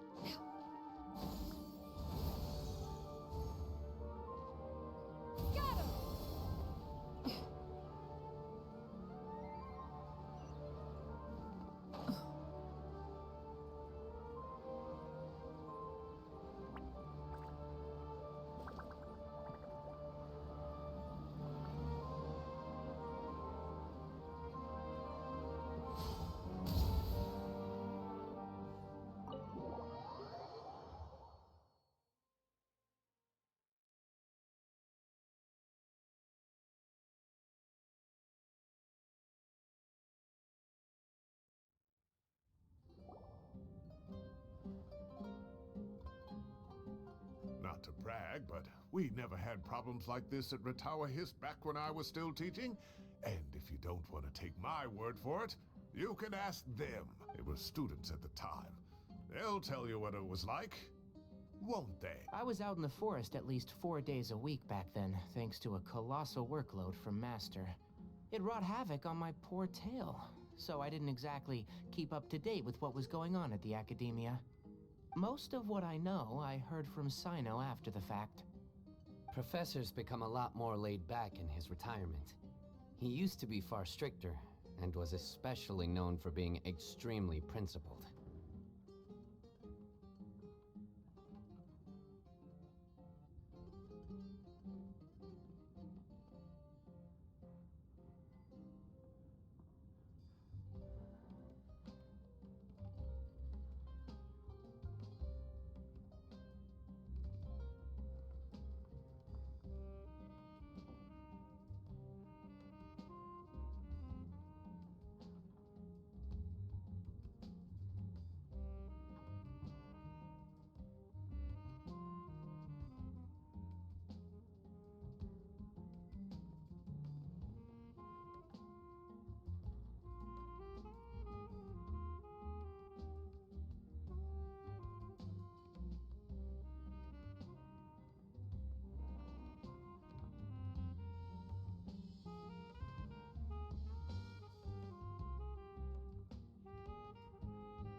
Wow. It's hard enough to stay true to your principles as a normal person. I can't imagine doing that as a sage.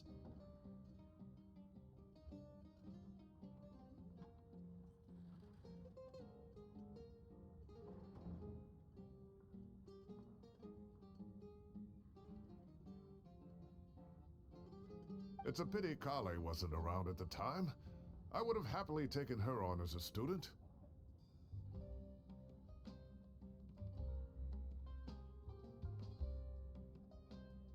And then we'd have one more person who has to address Lisa as upper-class woman. Really? Can't you just call her Lisa? She seems to prefer it when people treat her like an older sister. Oh, believe me, back when she was a student, nothing made her happier than the younger students acknowledging her seniority. Whoa, more food? Are you sure about this? We don't want to take advantage.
don't worry about it. Order whatever you like. And if it's not enough, order some more. After all your help today, treating you to dinner is the least I can do. I thought I heard some familiar voices. Ah, and Sir Cyrus is here as well. Oh, Kaveh, it's been a while. Zahahadi was talking about you last month. How have you been? I've been all right, thank you. You're looking very well, sir. I'm glad to see it. Have you eaten yet? Care to join us? That's awfully kind of you, but I had a late lunch, so I'm not really hungry just yet. I'll have dinner a little bit later tonight. I just came to Lombard's to buy some wine, and when I heard some voices I recognized, I thought I'd come and say hello. So what's the occasion, anyway? Some sort of celebration? Consolation, more like. You wouldn't believe the day I've had.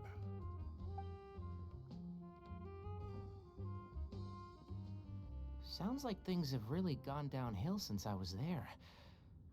My whole time as a student, I've never heard of anything remotely like that. I can't believe how young the guy is. Oh, what are his parents going to think? Young people are always more susceptible to making rash and ill-advised decisions. Their minds are still developing. It's just an unfortunate fact of life. But still, this boy has some nerve. Just look at what he wrote. Oh, it makes my blood boil. Wow, yeah. Jeez. I will always be watching you and all of your secrets. And then he just followed you into the house of Dana? If this were my son, he'd get the scolding of a lifetime. Oh. Luckily, I'm also an extremely principled person. Kaveh! Your order's ready, sir! Coming! I'll have to get going. Have a nice evening, everyone. I'll catch you all another time. Okay, bye-bye! Here I am. The coffee beans are in here too. Yep, it's all there. I'll stop babbling away now. Let's eat before the food gets cold.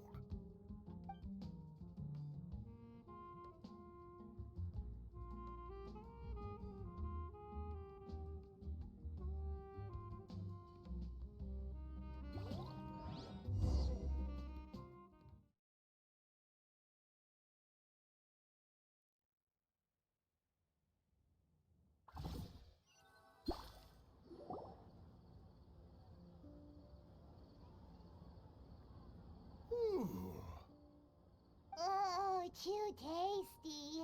Paimon's belly is about to explode. Oh, mine too. I'll have to walk home to burn some of it off. Thanks for dinner, Sir Cyrus.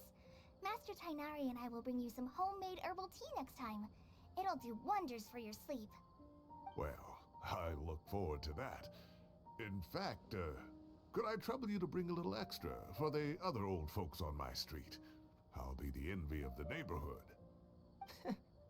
No problem at all. I'll pack some up and bring it over. I'll see you all later. I better head home now and tend to the crops. Good night, Professor. Don't let those tomatoes keep you up too late. Hey, my tomatoes are serious business. I am not about to be beaten by Zahahadi. Anyway, I'll be leaving now. Don't stay up too late now, children. I bid you all a good night. Take care! Have a safe trip home! All right. Now, we finally have some us time. What do you mean, us time? Well, I was talking with Tainari and Kale, and since we all have some free time, we thought we could all go camping together. Think of it as our way of welcoming you back to Sumeru. Camping? Oh, that sounds fun! Paimon's in!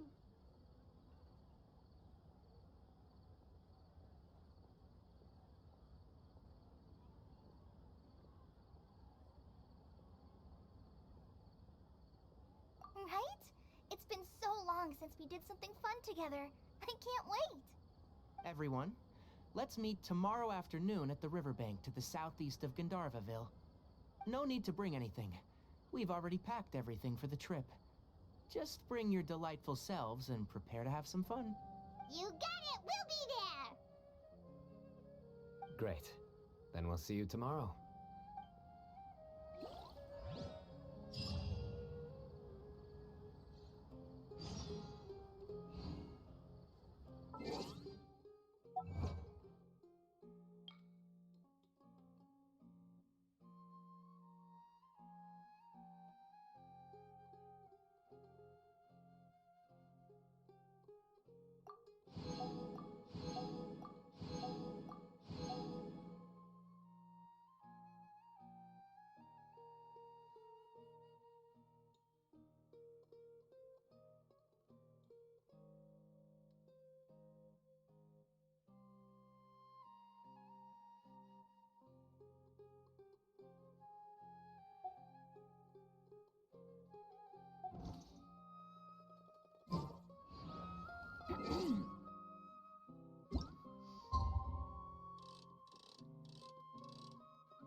Time to set off! Let's head to the southeast of Gandharva.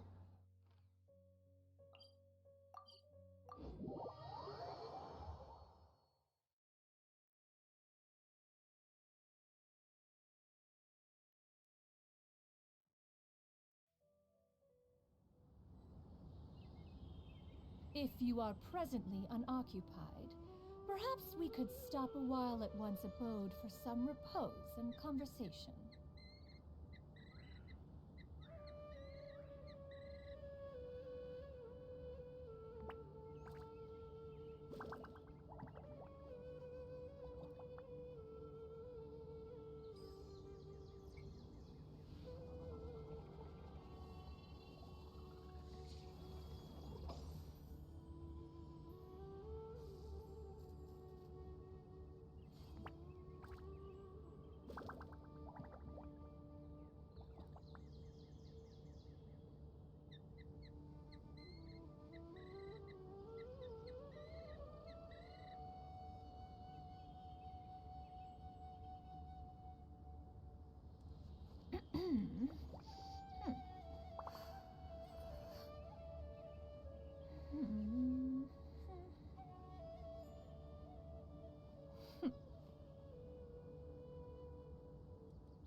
The secrets of the mechanical arts are too profound to convey in a few simple words. Oh, but why must the listener grow weary whenever I begin to divulge them?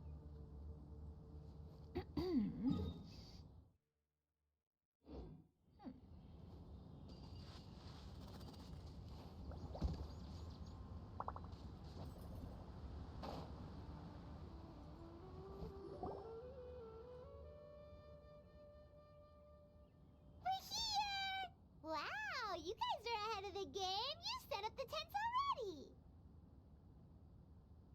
I'd say we're right about on schedule, actually. We were aiming to have them set up before you arrived.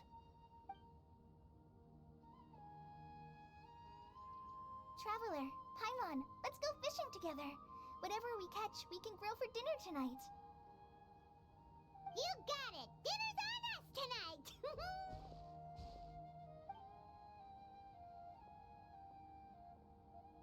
I hope I can contribute too.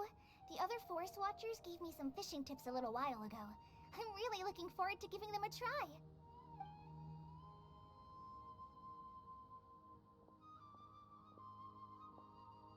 I saw some very appetizing mushrooms in the area, so I gathered a few for us.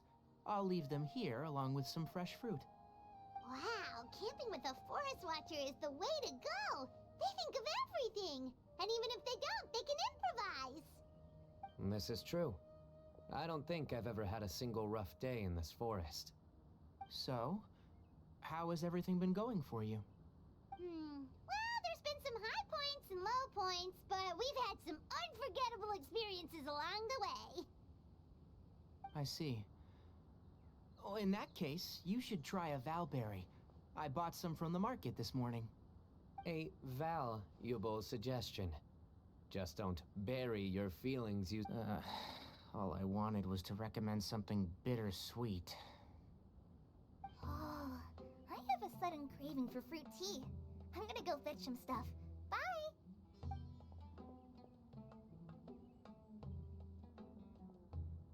She sure made a run for it.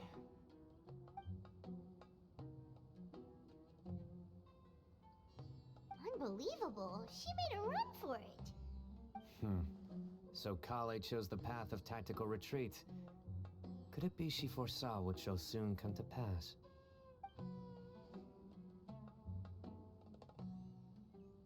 My dear friend, you know what I am about to say. Excellent! A kindred spirit. A great warrior can sense when a duel is nigh. But it looks like we'll get told off if we start playing now. Let's enjoy the nature for a while longer.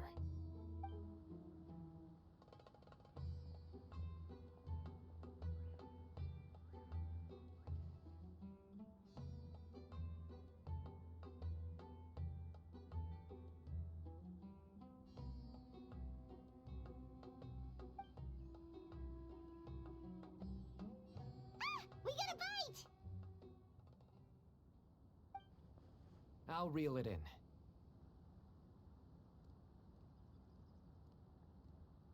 Firewood, spices, snacks, and drinks. Everything's ready. Once Kale gets back, we can light up the fire and start grilling.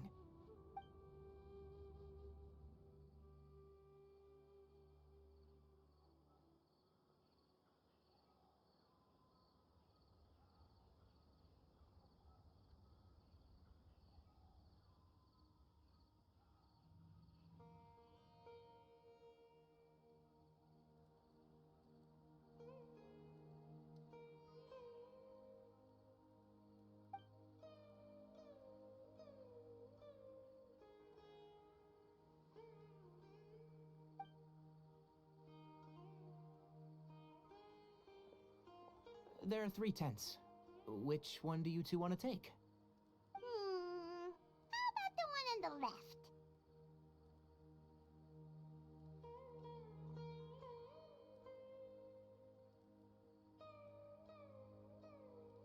Well, Paimon just thinks the ambiance here is a little better.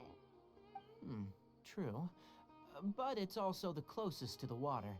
If there are any sleepwalking fungi around tonight, they might stumble into your tent. Well, that's no good. Take my weapon. You can use it to bar the entrance.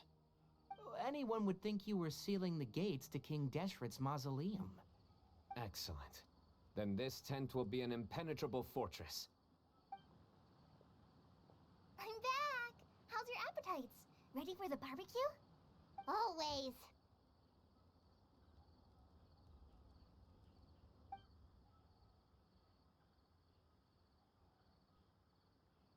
Oh, it smells so good. Paimon's drooling.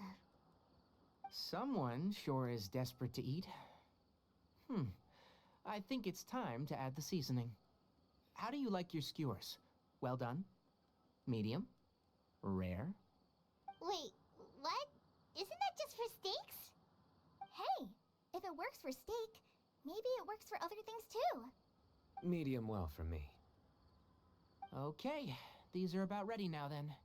It'll be a few more minutes for anyone who wants theirs well done.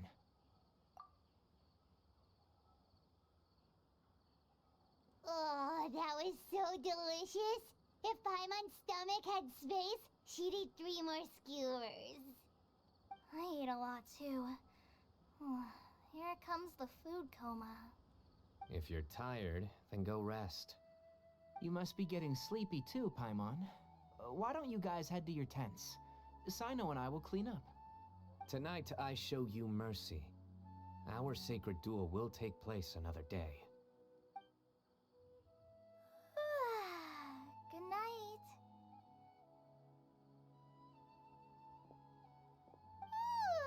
Paimon's struggling to keep her eyes open.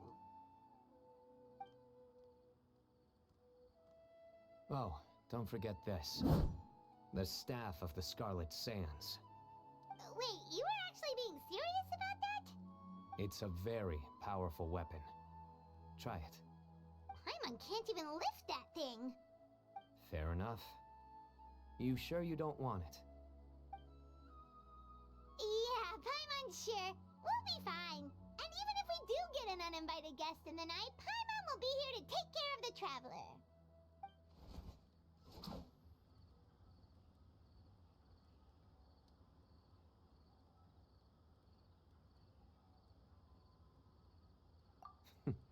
That reminds me of a parting king of invocations. I'll tell you about it tomorrow. But right now, it's time to rest. Sleep well and sweet dreams.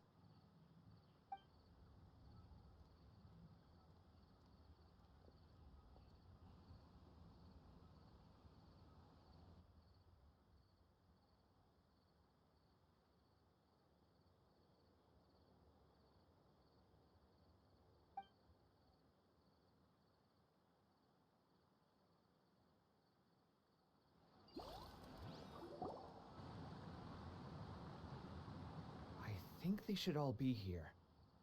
Traveler? Paimon? Are you in there? Could you come outside for a sec? Look at this.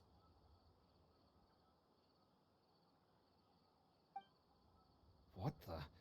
What's this sword doing here? Is it supposed to keep out intruders? Evidently.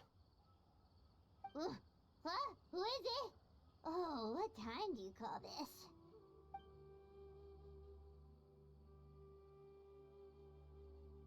Paimon's gonna take out the sword. Yeah! Oh, hey them, Kave!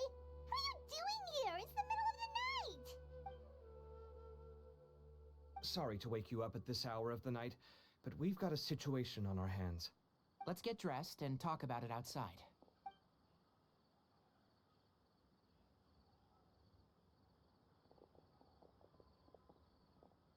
Something has come up.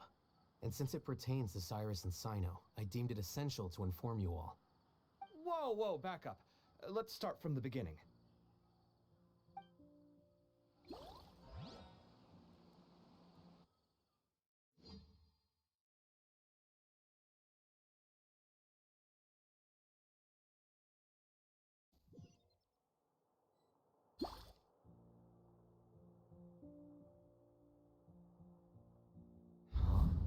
Where'd the wine cups go? I could have sworn I left them here after I washed them. Ah, there they are. I'll have a cup too.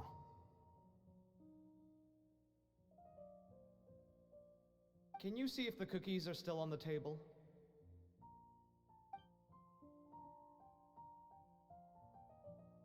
They are. And so are the fruits. Oh, this is so bland. I should have gotten a few bottles of what Sino's group was drinking last night. Do tell. What were they drinking?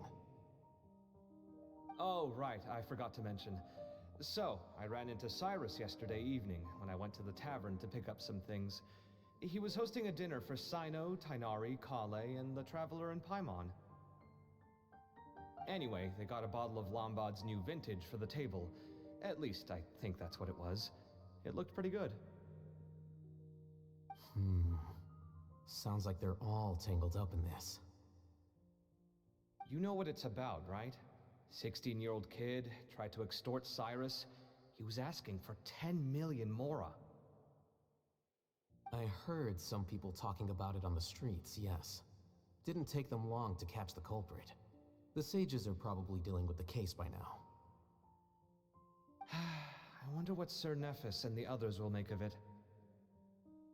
Oh, Cyrus showed me the extortion letter too. It was crudely written, but the paper had this beautiful pattern on it that I've never seen before. Really caught my eye. Give me a sec, I'll sketch it out for you.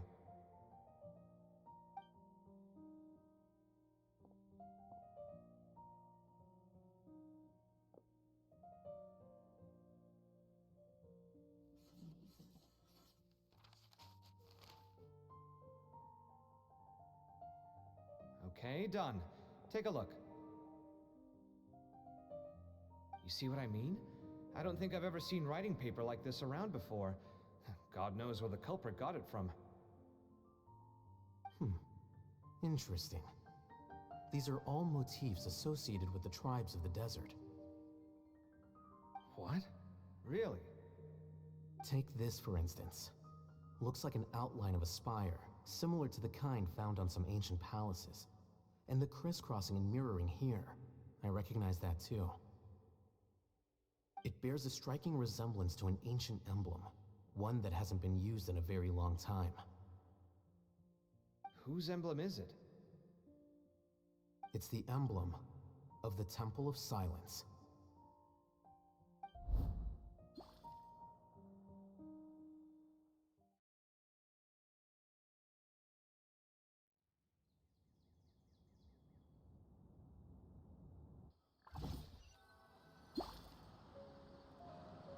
After discussing it with each other, we both agreed that something didn't feel right, so we went looking for you. This was a long way to come from the city. Alhaitham figured you were probably with Tainari, so Gandharvaville was our first stop. But the Forest Watchers told us that you'd gone camping. Then, just as we were heading off to the campsite, we ran into Sino. He said he was on a supply run. We exchanged a few words, and then he ran off. Hold on. So what's the deal with the emblem you were talking about? The Temple of Silence, you said? What is that? Should we be worried? Something's up, huh? Give me a second. Let me get Kale.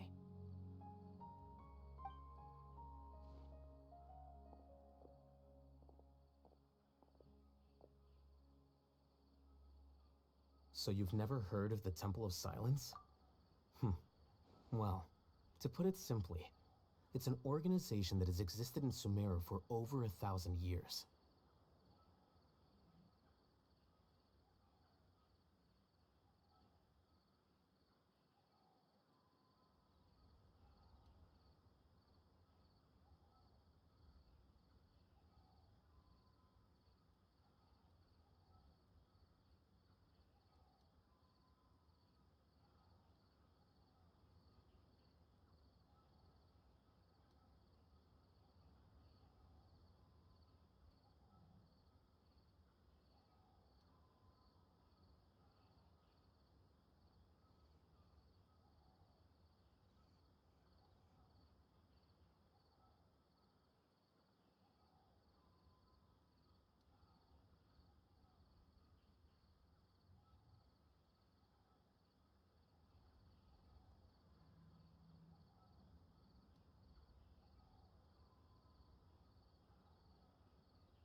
These days, you can find a Temple of Silence office in the academia.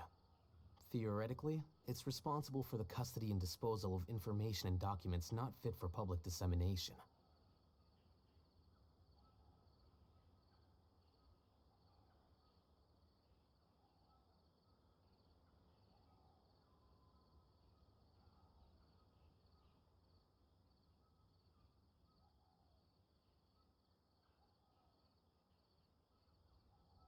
At least, that's what they tell the outside world.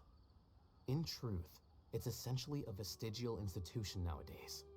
There's an office with their name on it, but it's functionally obsolete. Historically speaking, the original Temple of Silence is said to have been established by Hermanubis, one of the 7 pillars of King Deshret and the greatest of all sages. Most of the organization's members hailed from the desert. By contrast, none of the Academia Temple's current members are from the desert region, nor do they use any symbols connected with the desert folk. So the Temple of Silence at the Academia is just a fake? Wow. It's possible. The real question is, why? My guess is they're covering something up. So, how do you know all this? Sounds like some pretty top secret stuff. Did you forget? He did a stint as acting Grand Sage, and kept the pay raise even after he resigned. Oh, yeah! Paimon did totally forget about that. So you took the chance to read all the top secret documents while you were acting Grand Sage, huh? If you're asking me whether I familiarized myself with the documentation in my office, I would respond that that's a perfectly normal part of any job. So much about this doesn't make sense. Why did the emblem of the Temple of Silence appear on a threat letter from an Academia student to Cyrus? The student's only 16, and doesn't have any family ties to the desert. So where could he have seen that emblem, or gotten the paper? You said you ran into Sino, yes? Did you tell him what you've just told us? Yep. He ran off as soon as he heard what we said. Given that Cyrus is involved, he's probably halfway through solving the case by now. Still, we should try to catch up with him. At this hour of the night, Sino will probably go looking for Cyrus at his current residence. If the Academia's Temple of Silence really does exist just to cover up the truth, the sudden appearance of this emblem can't be good, and sure to stir up trouble. We should pay a visit to the Academia.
Yes.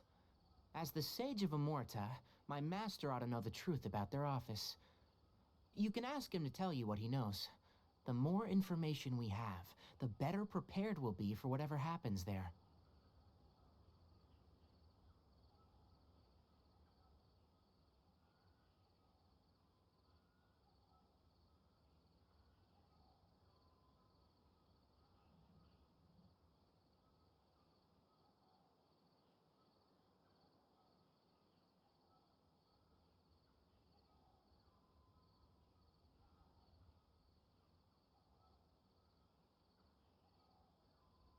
If this situation is connected to the real Temple of Silence, the emblem has to be part of a bigger conspiracy.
Kale, could I trouble you to send a message to the Core of 30?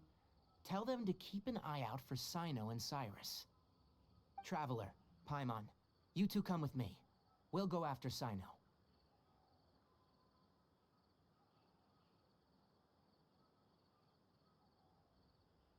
Sounds like a plan.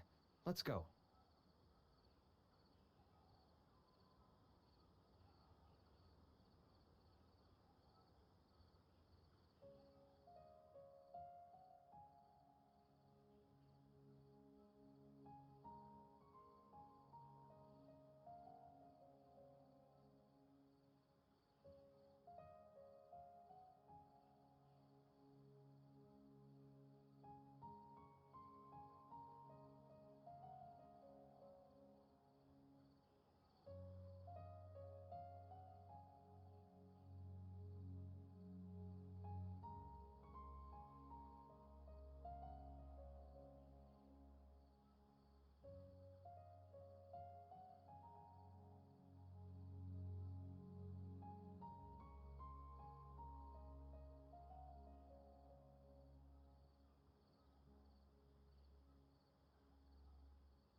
Cyrus has been living in the city lately.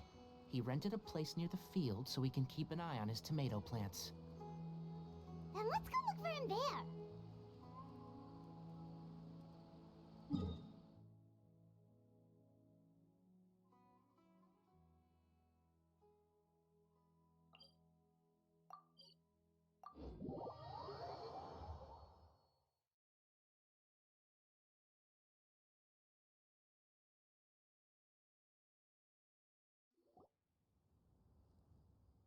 Here we are. This is the place.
We might be too late.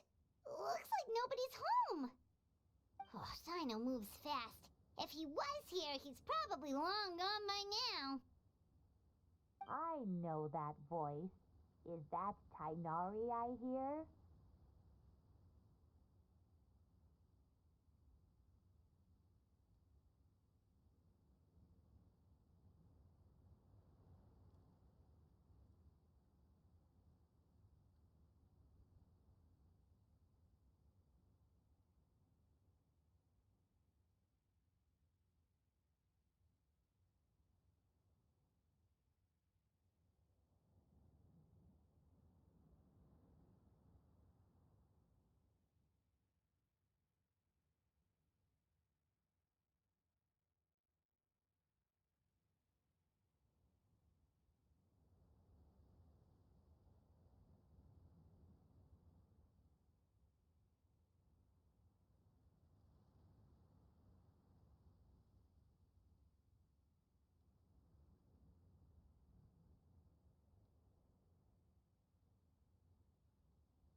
Professor Zahahadi.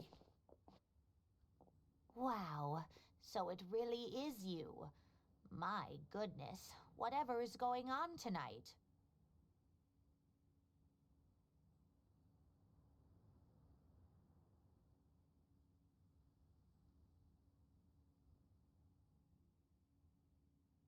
We're looking for Sino.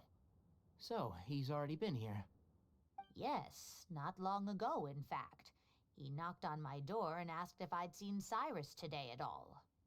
I told him the old fool left early this morning, and I hadn't heard him come back. So we went to his place, and would you believe it? He's gone.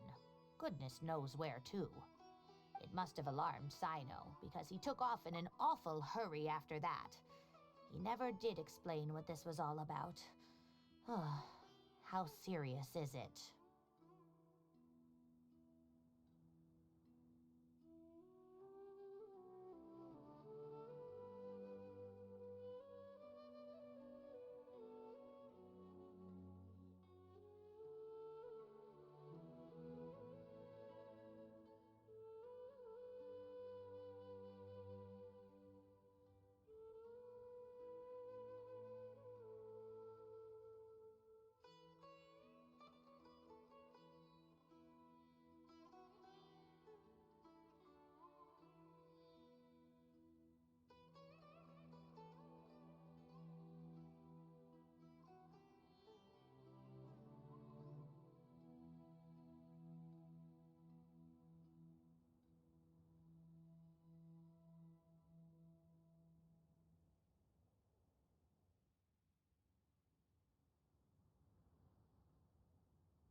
Cyrus isn't at home. Oh, it sure doesn't sound good. Professor, did you hear that a student recently tried to extort Cyrus? Why, yes. When I left the house that day, I noticed he was watering his flowers in the field in complete silence. He had a piece of paper clutched in his hand, and he looked lost in thought. I could tell something was troubling him, but he wouldn't tell me what it was. If Sino hadn't happened to visit him that day, he'd probably still be holding on to that thing. After seeing the letter, Sino told him to contact the Core of 30, but Cyrus was very reluctant. He claimed it would only damage his reputation. Eventually, he relented. After much Huh? Cyrus didn't want to report it? Well, that's strange. When we saw him, he seemed pretty okay with the idea of the kid getting his just desserts.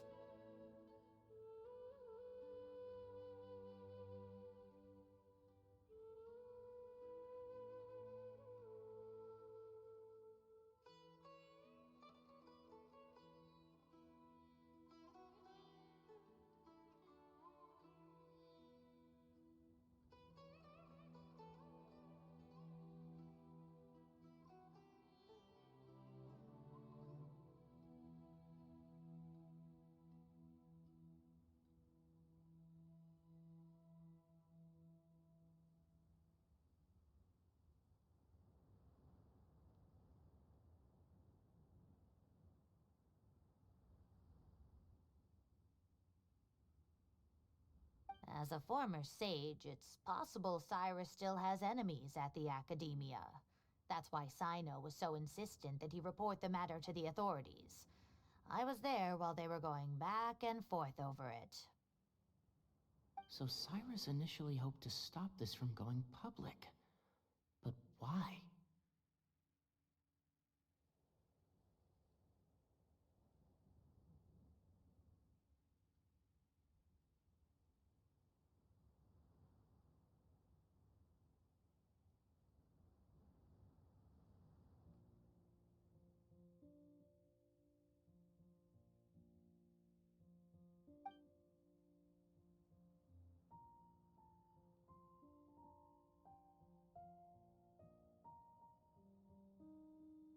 Oh, dear. What on earth has that old fool gotten himself wrapped up in? Oh, I do hope he's not in danger. Oh, I almost forgot. Sino left me this letter to pass on to you. He wrote it when he came by earlier. He realized you might come looking for him. Thank you. What does it say? Let Paimon take a look!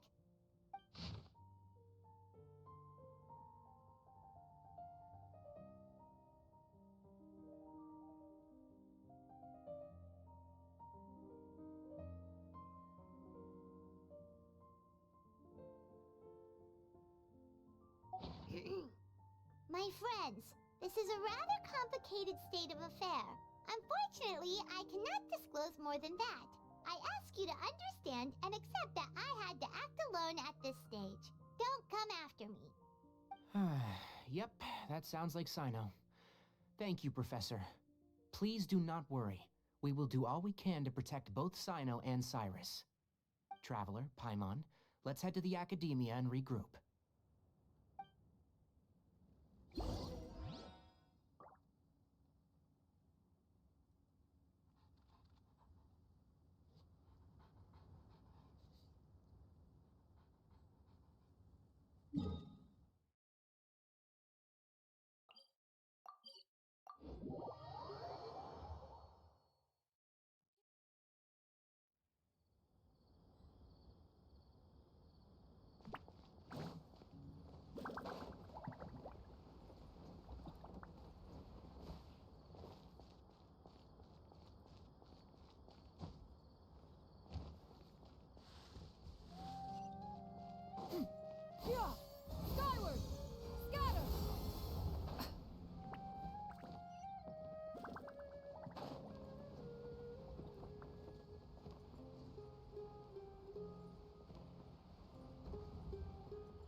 You're here? I thought you were going after... Ah, I guess you lost their trail.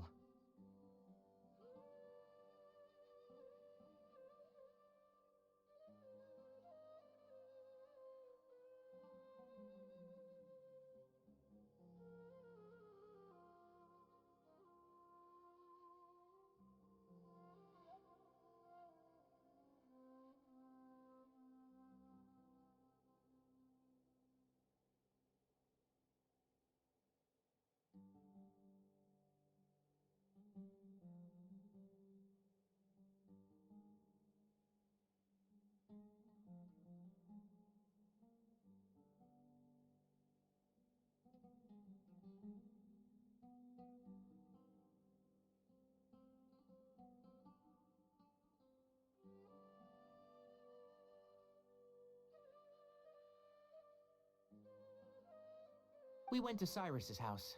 No one was there. Sino got there before us, but he was long gone by the time we arrived.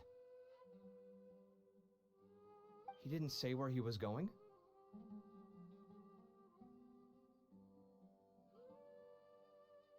No, he left us a letter and told us not.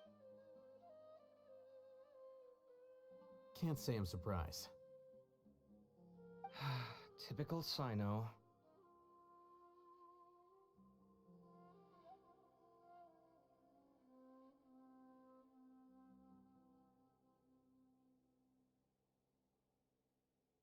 Anyway, some updates on progress on our end. I drew the emblem from memory again, but in more detail this time.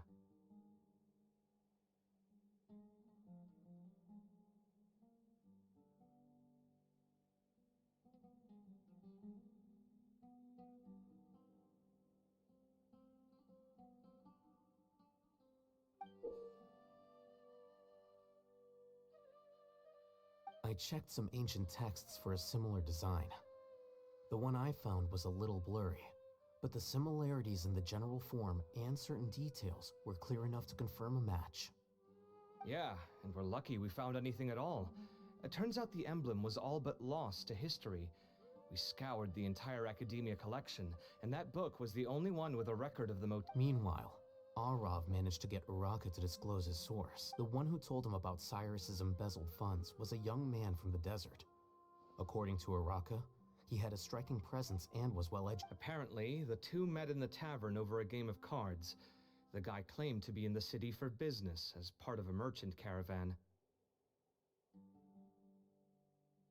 Uraka was intrigued when he heard what his new acquaintance had to say, and brought up the idea of extorting Cyrus for Mora.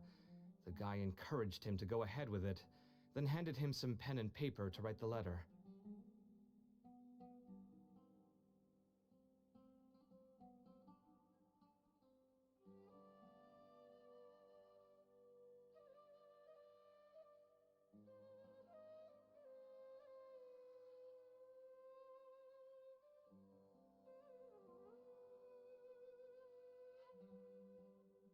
I see. So it could be that this person planted the paper intentionally.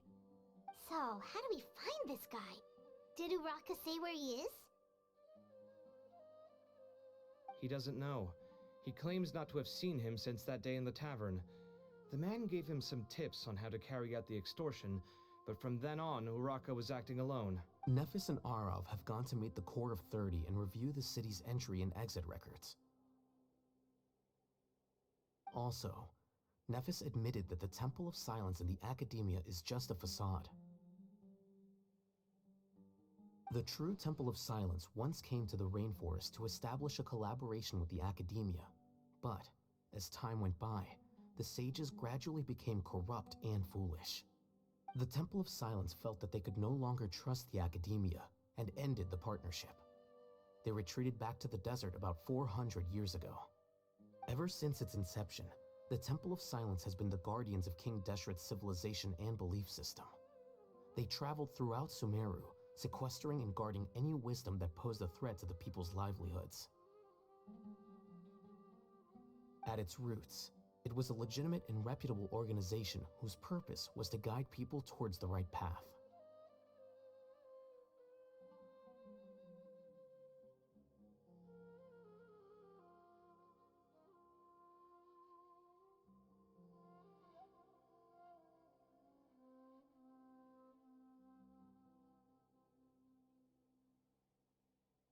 The academia of the day knew that the split would damage their reputation if it became a matter of public knowledge. And so, they set up a dummy organization of their own to conceal the truth. Not only that, but they managed to keep up the charade for hundreds of years! So how did Cyrus become acquainted with the true Temple of Silence if they left centuries ago? I'll bet that's the question that bothered Sino. Probably why he went after him in such a rush.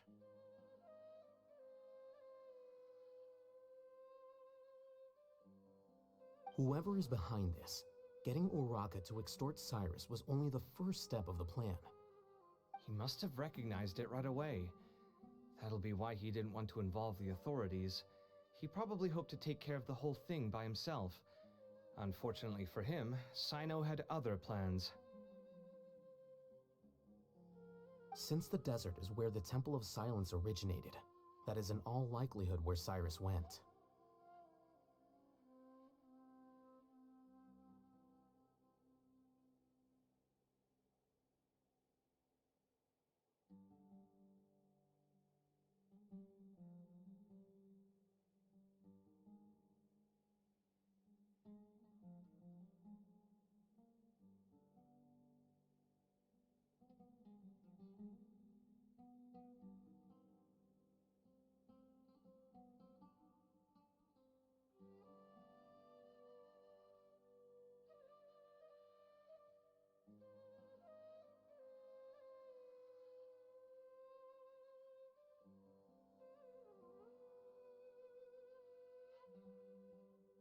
I have to go after him. Really? Are you sure that's a good idea, with how you respond to the heat? Why don't we send someone— I should be fine, as long as I bring plenty of water. Besides, I just can't shake this ominous feeling that if we don't catch up to them soon...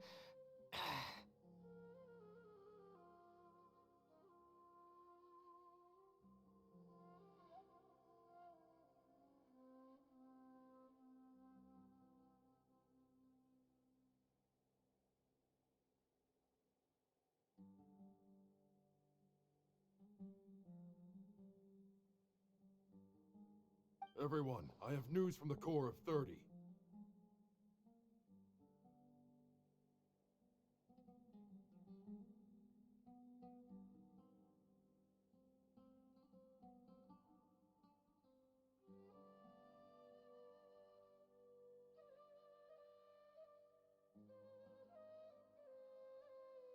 Thank you. 」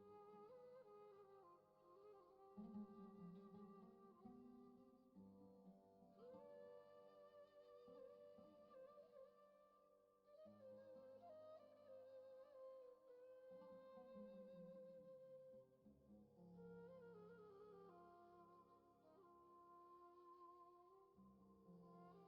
you. 「 Thank you.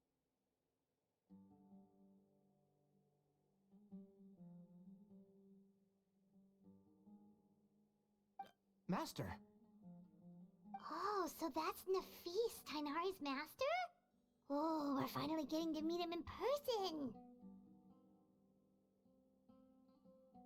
It's a pleasure to meet you, Traveler in Paimon.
Several independent eyewitnesses have reported seeing Cyrus and Mahamatra Sino leaving the city at different times. Both were heading in the direction of Caravan Rebot.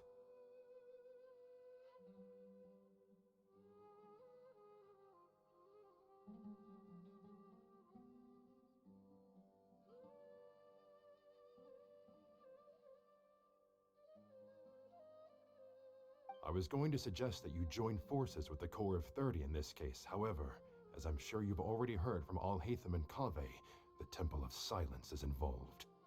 The Academia has made a number of decisions throughout history that I am ashamed to talk about. It may well be that no better choice was available to them, but those actions are nonetheless a stain on our legacy. I won't attempt to make you understand the Academia's perspective. Now is the time for action. I understand where you're coming from, Master. But I'm afraid the situation might be more complicated than we thought. I think we need to keep a low profile, or risk making things worse. Good point. If Cyrus is involved with the other side, or worse, if he's fallen into their hands, and... everyone, we have to get Cyrus and Sino back safely. We cannot afford to lose them.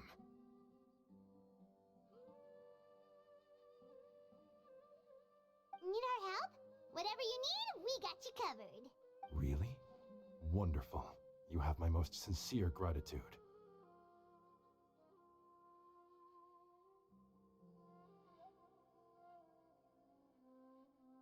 Arav and I will continue to follow up on the lead from Uraka.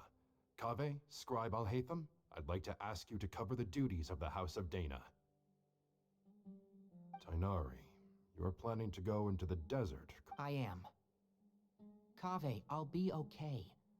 You stay behind to help Master and Alhaitham.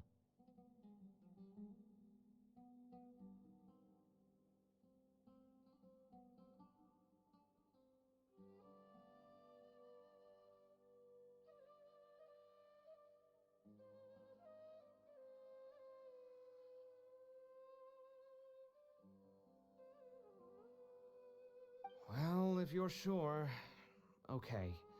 But be careful. Thank you all. Arav, let's go. You'd better get moving. Don't forget to ask for help when you need it.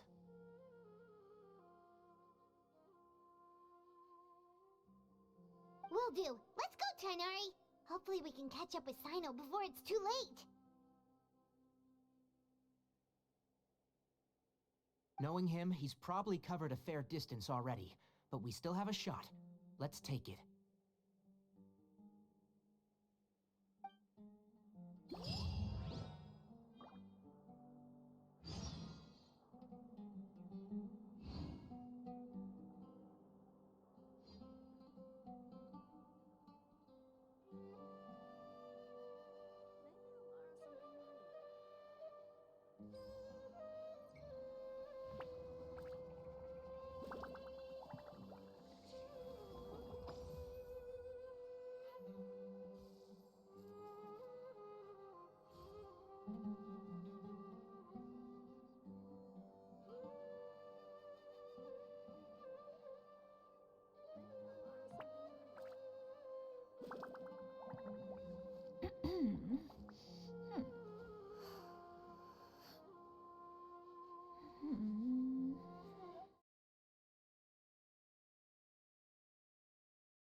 are too profound to convey in a few...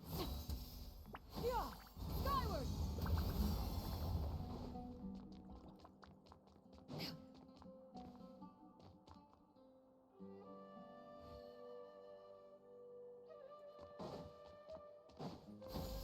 Skyward!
Okay, we made it to Caravan Ribat.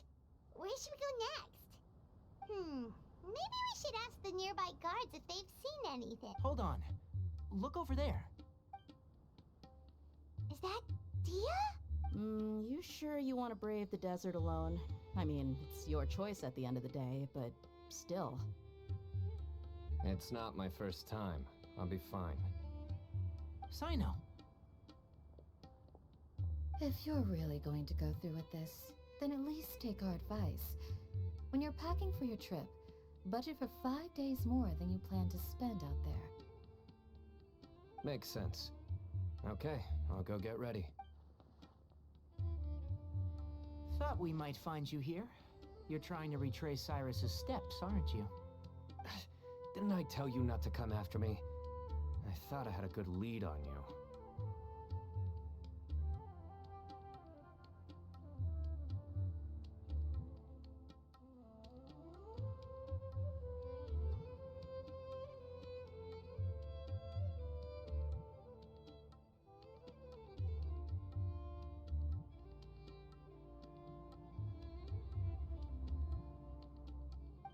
Sorry, but we never agreed to that. Why would you go off on your own like this? Nothing personal.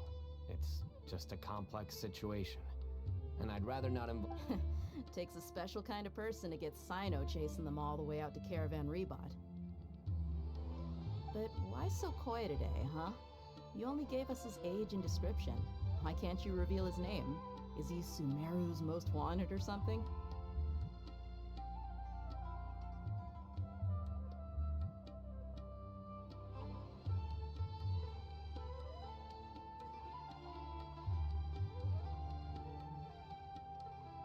Oh, also, hey guys, it's been a while.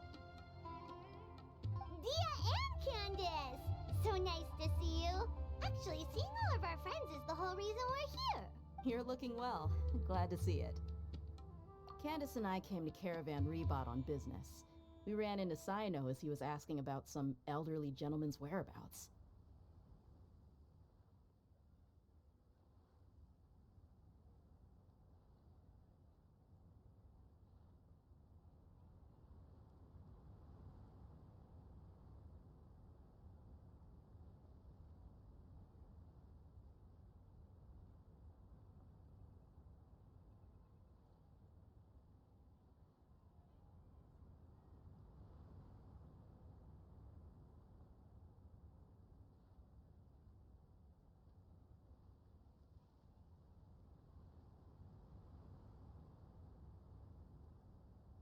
Some people say they saw him. Guess he stood out as an older guy heading into the desert alone with just a sumpter beast in tow and very few supplies. That's gotta be one heck of a story. Sino, it's okay if you can't tell us anything about the case. But let us know how we can support you. We're here to help however you need. The more people we have working on this, the quicker we'll be able to find the person you seek. No, it's not that simple.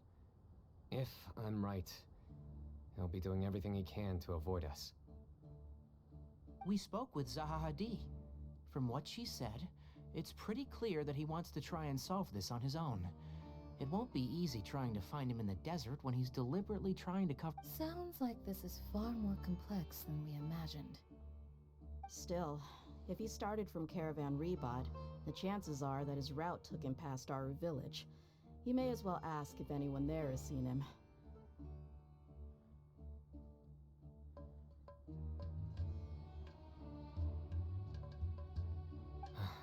My thanks to you both. Once this is resolved, I will find a way to repay you. Ah, come on. No need to get all serious.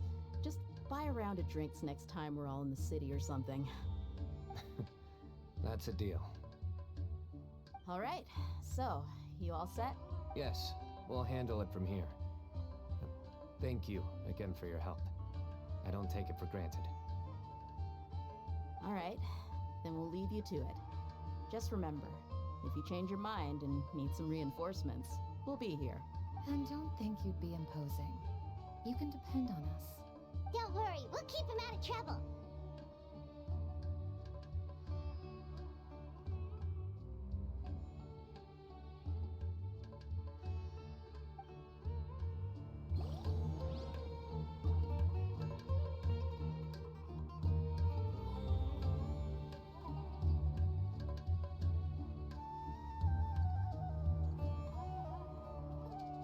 If you are presently unoccupied, perhaps we could stop a while at one's abode for some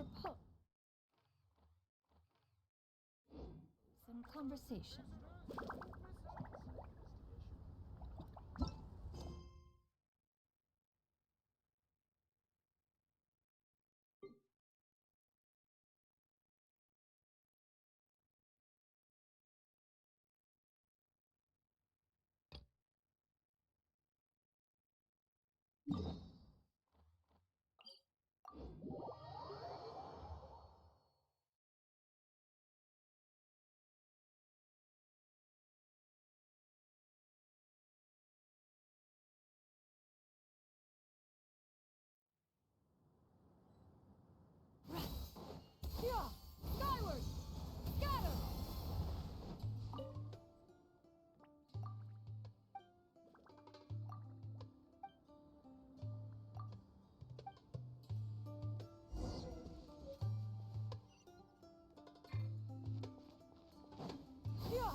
there's a few things I'd like to clear up.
So, after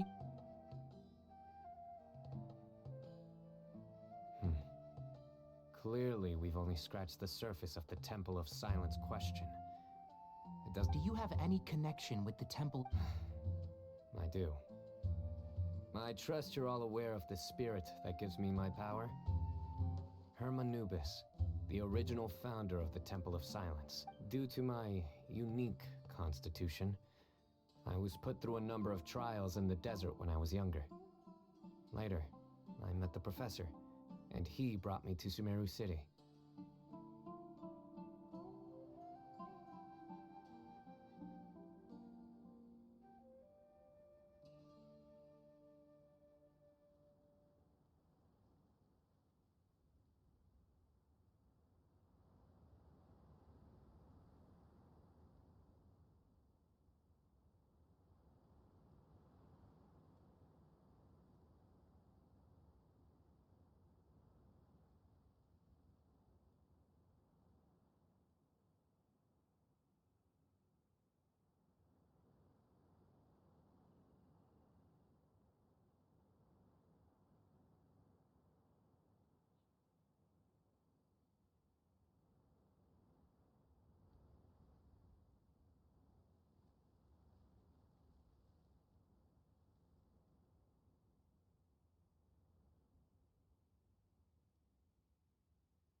But my memory of that time is hazy.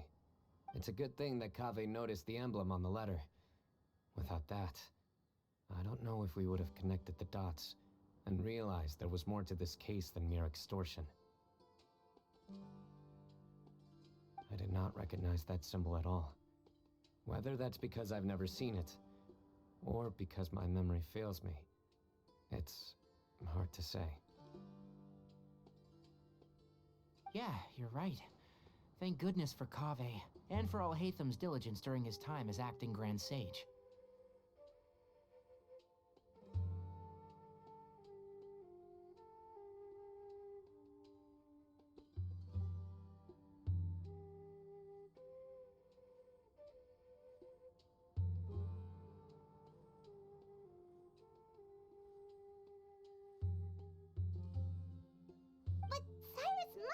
recognized it right away, right? Otherwise, he wouldn't have had any qualms about you reporting it. Oh, maybe his connection to the Temple of Silence goes even deeper than yours. I suspect so too. Professor has never once mentioned the Temple of Silence in conversation. And whenever the conversation turns to Hermanubis and the concept of spirit indwelling, he avoids going into any depth.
Well, speaking of avoiding things, you do realize, don't you, now that we've caught up with you, you're stuck with us for the rest of the way. I am aware. Or rather, I don't see how I could manage to ditch you en route, so I might as well... That's right. Fact is, we're coming with you whether you like it or not, so the best option now is to try to look out for each other. Fair enough. Then at least let me buy you a drink once we're back in... Works for me. All right, off we go. Let's start by seeing what the guards here can tell.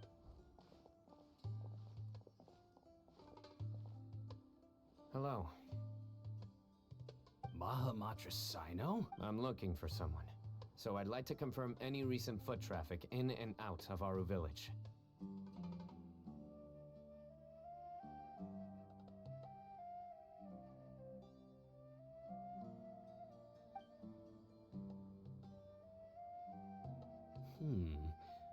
A man matching that description passed by Aru Village not too long ago. He stopped by to load up on food and water and feed his sumpter beast, and then he was on his way. Where was he going? Let me think. He took a seat by the entrance of the village for a while, and had a brief chat with the person who came to deliver the water. He said he was headed... somewhere near an oasis, but he didn't mention which one. Do you have a map? I can mark out the direction he was heading and the best routes to any nearby oases.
I have one.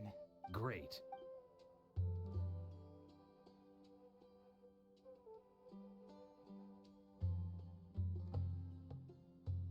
There you go. Thank you so much. You were a great help. You've got a really good memory. Ah, you're quite welcome. Just doing my job. Best of luck. I hope you find him soon.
Peace prevails throughout the land, and all things are made new, as buds in the spring. This is an auspicious era for humanity.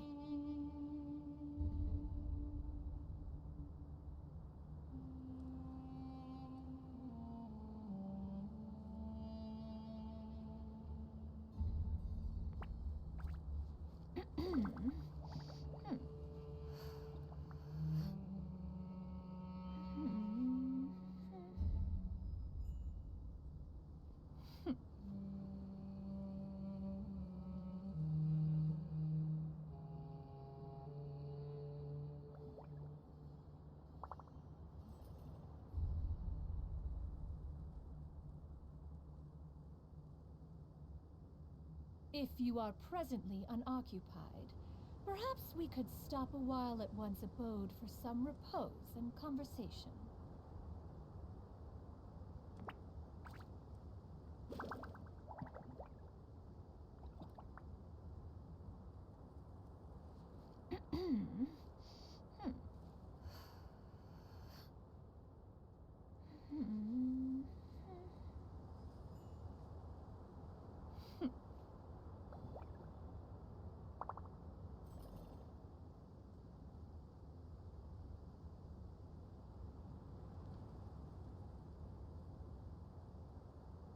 The secrets of the mechanical arts are too profound to convey in a few simple words.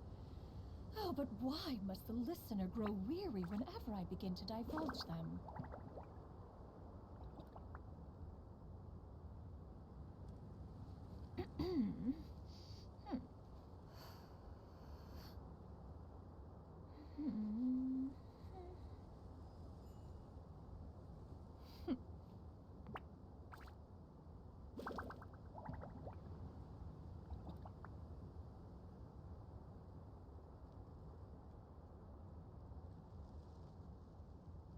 Peace prevails throughout the land, and all things are made new, as buds in the spring.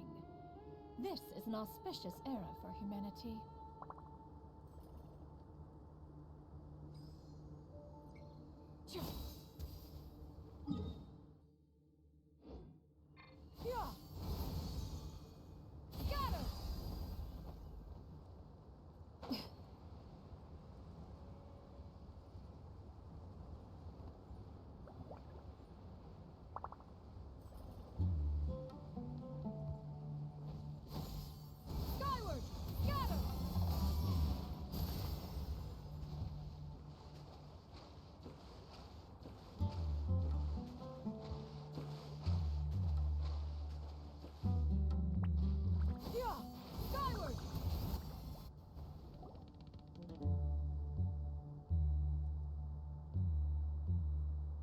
Hold on. I see some people over there.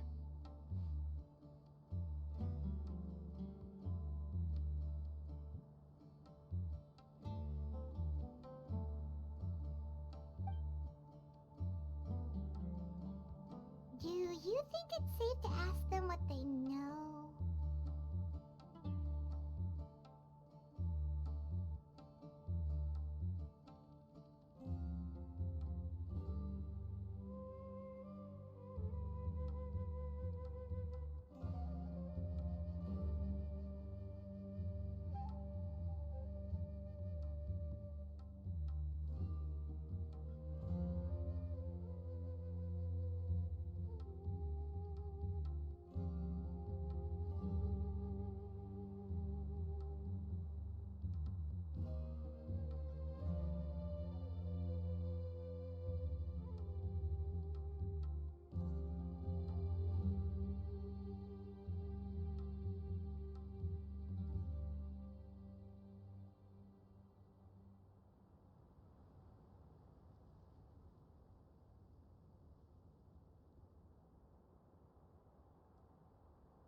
Should be. I'll go. No. I'll do it.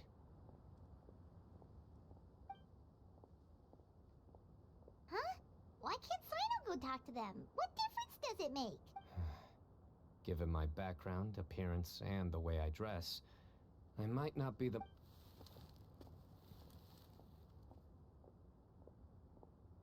Ah, hello there. I hope I'm not interrupting. My friend and I are looking for an elderly man who's gone missing around these parts. Any chance I could ask you a couple of questions?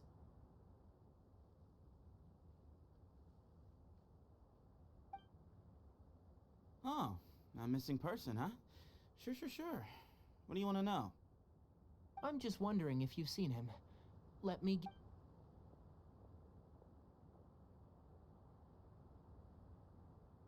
So, a silver-haired guy in a long robe, culture type with thoughtful eyes, and he's traveling alone. He'd stand out like a sore thumb around here. Yeah, sounds like the kind of guy we'd remember if we saw him. He's looking behind me. Uh-oh. That guy's looking our way. Your friend over there stands out a lot, too.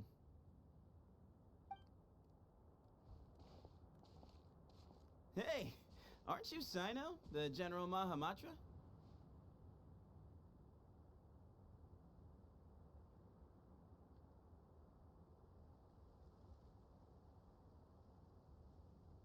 Yes, that's me. You don't seem surprised that I recognized you. It wouldn't be the first time. Oh, you're the one looking for the old man who's gone missing, aren't you? I have a bad feeling about this guy. Someone's on edge. You don't trust me much, do you?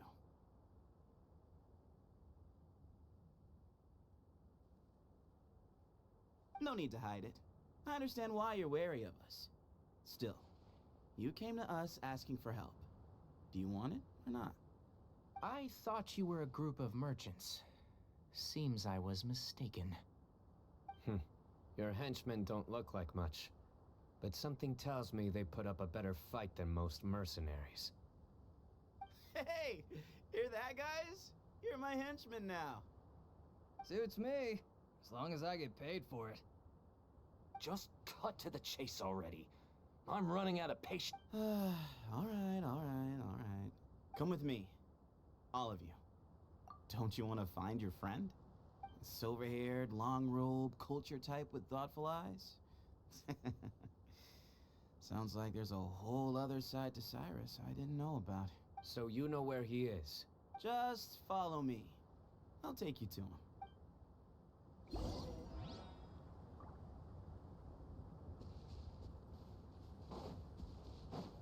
Yeah! Skyward!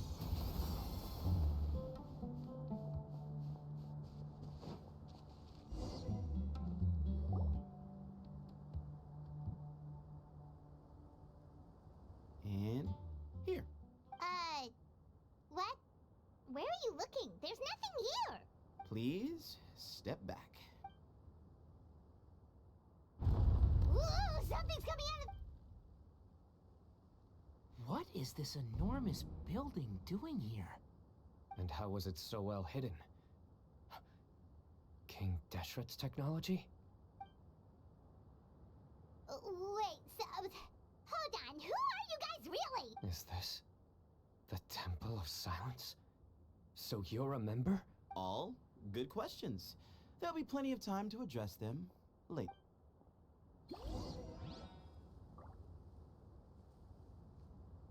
Yeah!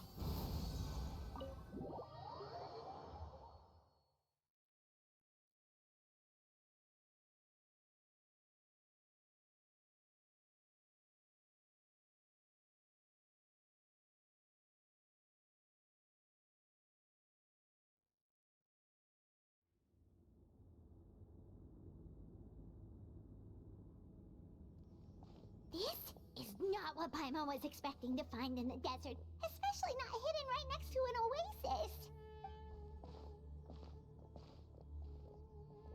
Oh, Paimon's scared.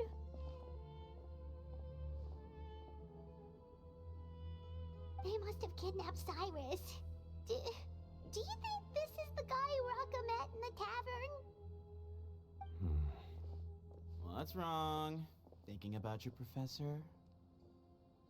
I just hope for your sake you haven't done anything you might regret. Me too. Hope I haven't done anything to incur your wrath.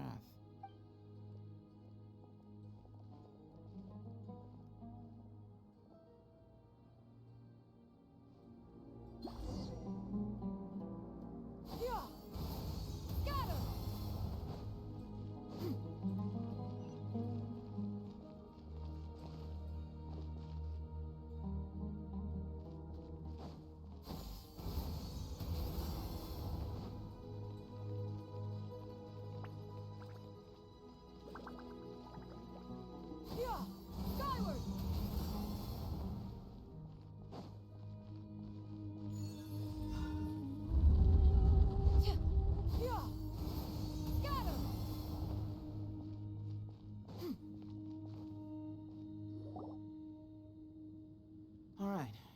You can wait here for now.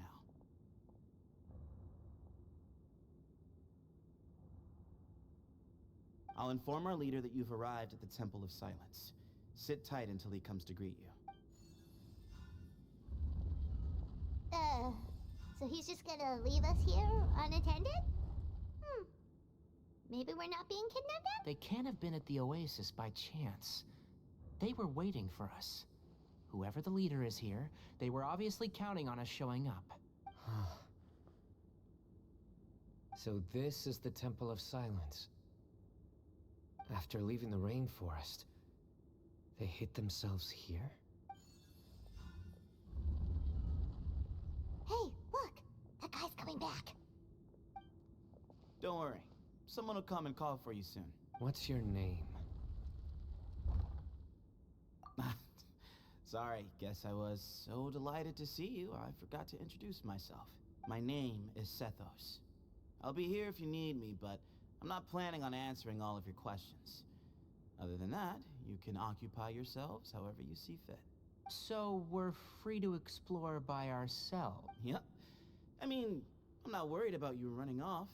Cyrus is here. And unless I've misunderstood, you're all quite anxious to see him again.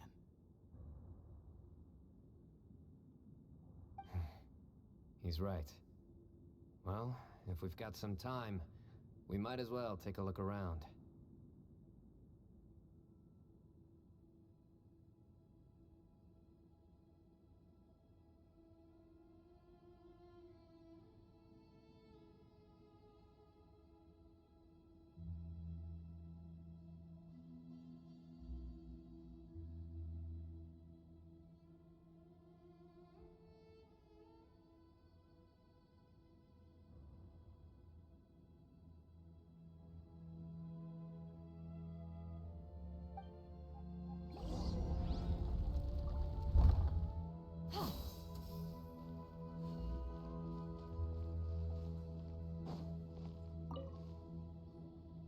I never imagined that the true Temple of Silence would be hidden somewhere like this.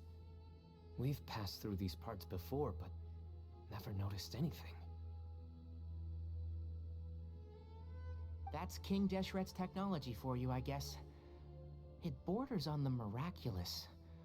Amazing to think that it's been preserved intact all this time. We should be wary of our hosts. Still, at this point, we can be confident that the professor is safe and sound, so that's something.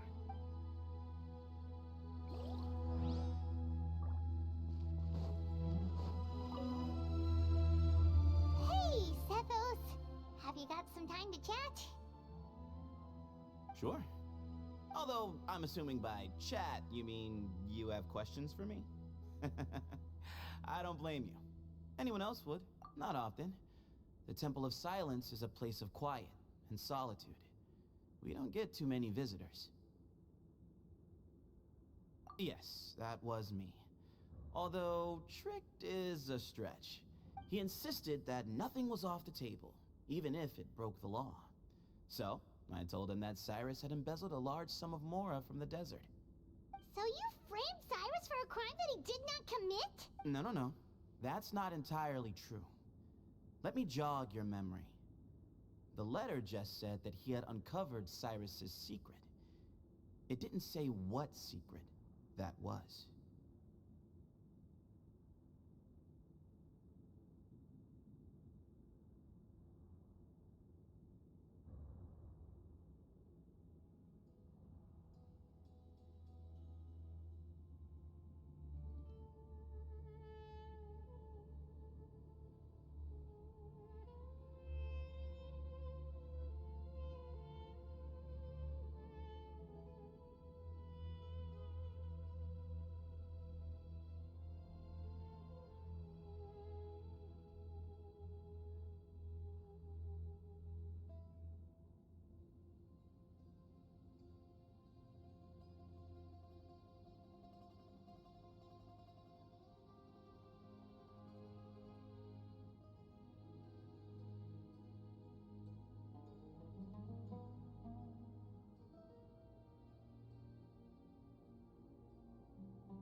course.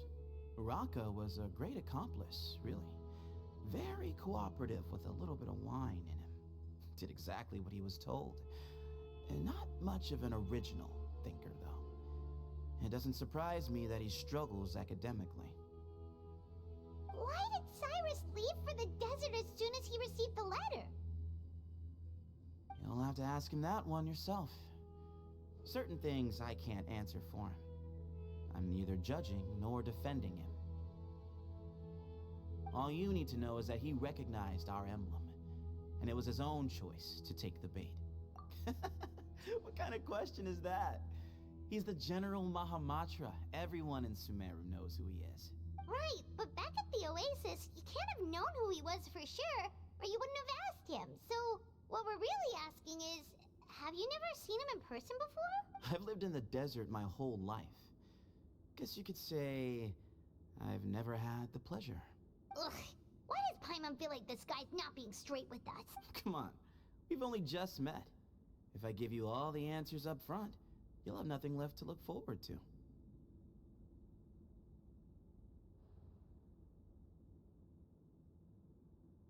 Nope, not once. Really? I have no need to go there. Not when the taverns are full of the Urakas of this world. Besides, we're well aware of what goes on at that place. Spies? It's not as clandestine as that. The city gates are wide open. Anyone's free to walk in. You can find out all you need to know just by walking around town and hearing the word on the street. Mm-hmm.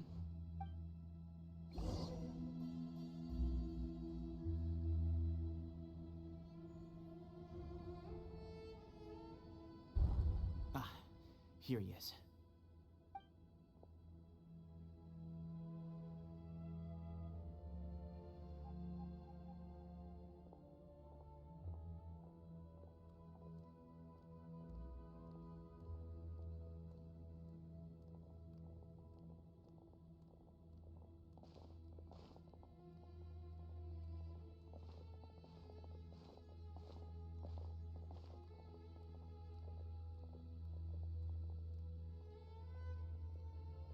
Grandfather, the person you wish to see is here. Well done, Sethos. Greetings, one and all. I am Ba Moon, the current leader of the Temple of Silence. I know why you are here, and I thank you for your... Professor! Cyrus, are you okay? Watch what you're doing! Oh, my apologies. We have no intention of causing you distress. But you must understand, Cyrus owes me his life. And to the Temple of Silence, he owes a debt of gratitude. I let him go a long time ago. I wanted to end my feud with this old bag of bones before you caught up with me. But you got here so quickly. Just leave, Sino. This is a matter between us two old men. You're all too young to get involved. So that's why you didn't want to report the letter. You'd made up your mind to come here from the beginning. You only left in such a hurry to try and throw us off your trail. Some things in life catch up with you, no matter what you do. You shouldn't have come. That alone brought the others. Sino didn't make us do anything. We came here for the same reason he did. To rescue you. We'd appreciate you telling us the truth. Otherwise, it seems a little unfair on everyone who had to stay behind. My secrets are secret for good reason. Bringing them to light can only lead to misfortune. You're afraid, aren't you? You can't bring yourself to speak of your past deeds to the students you nurtured as if they were your own children. You recognized our emblem because for many years you lived among us. Indeed, you all but became... You knew as soon as you saw the letter that we, not Uraka, were the ones speaking to you. It threatened you only because you know what you did. Your own guilt convicted you. For you, Cyrus, are a traitor. You once shared your learning with us, and joined us in our mission to revive the might of Hermanubis, to bring new hope, new opportunity. But then, you betrayed us. You bargained for your independence with your past contributions. And then you left, taking with you Hermanubis' might and the wielder of his power. We both know what I said to you that day. That as the leader, I grant you permission to leave, but that one day, the sands of time will catch up with you. And when that day comes, you must pay the price you owe.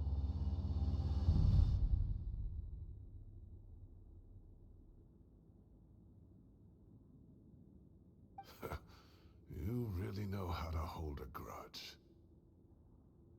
Hermanubis' might? And the wielder of— Does he mean you? Professor, anything to say? The moon is right. I came here once before. He rescued me from the brink of death once, many years ago in the desert. When he learned that I was a scholar, he invited me to come here and revive the might of Hermanubis together. It was a great, daring plan, and one shrouded in secrecy. The Temple of Silence had been bereft. The moon proposed that we implant bar fragments, shards of Hermanubis, into the bodies of suitable vessels. If the experiment was successful, the spirit of Hermanubis would then dwell within the vessel. Many believers volunteered themselves for the experiment. But we soon discovered that the bodies of grown adults could not withstand Hermanubis' power. In the end, Bamoon offered his own adoptive grandson.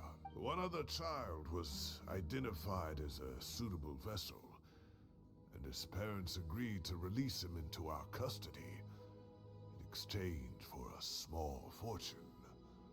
These two children were our only hope for hosting Hermanubis' power.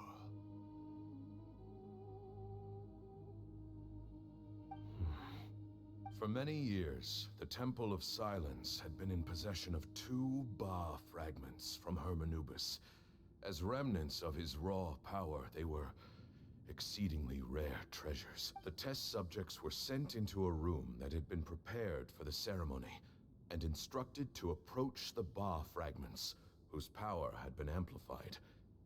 If, after some time, this power did not repel them, the original plan was for a 3-stage experiment: resonance, implantation, and recovery and observation. The resonance stage went quite smoothly for both candidates. As the 2nd stage began, I realized a decision had to be made. Should we implant the fragments one at a time? This would allow us to monitor the results after the first round and adjust our plan accordingly. But as I was deliberating, both Ba fragments suddenly became active. They glowed with a light we had never seen before. I knew that if they were not implanted right away, they would disintegrate. Our 2 vessels had both displayed great promise by successfully resonating with the fragments. Under the circumstances, the thought of implanting both fragments into the same vessel seemed out of the question. To preserve our faith and our power, we implanted each of them with a single fragment. Ultimately, I ended the experiment and left, taking one of the children with me. In recognition of your past contributions, I chose not to send someone to hunt down and kill you both.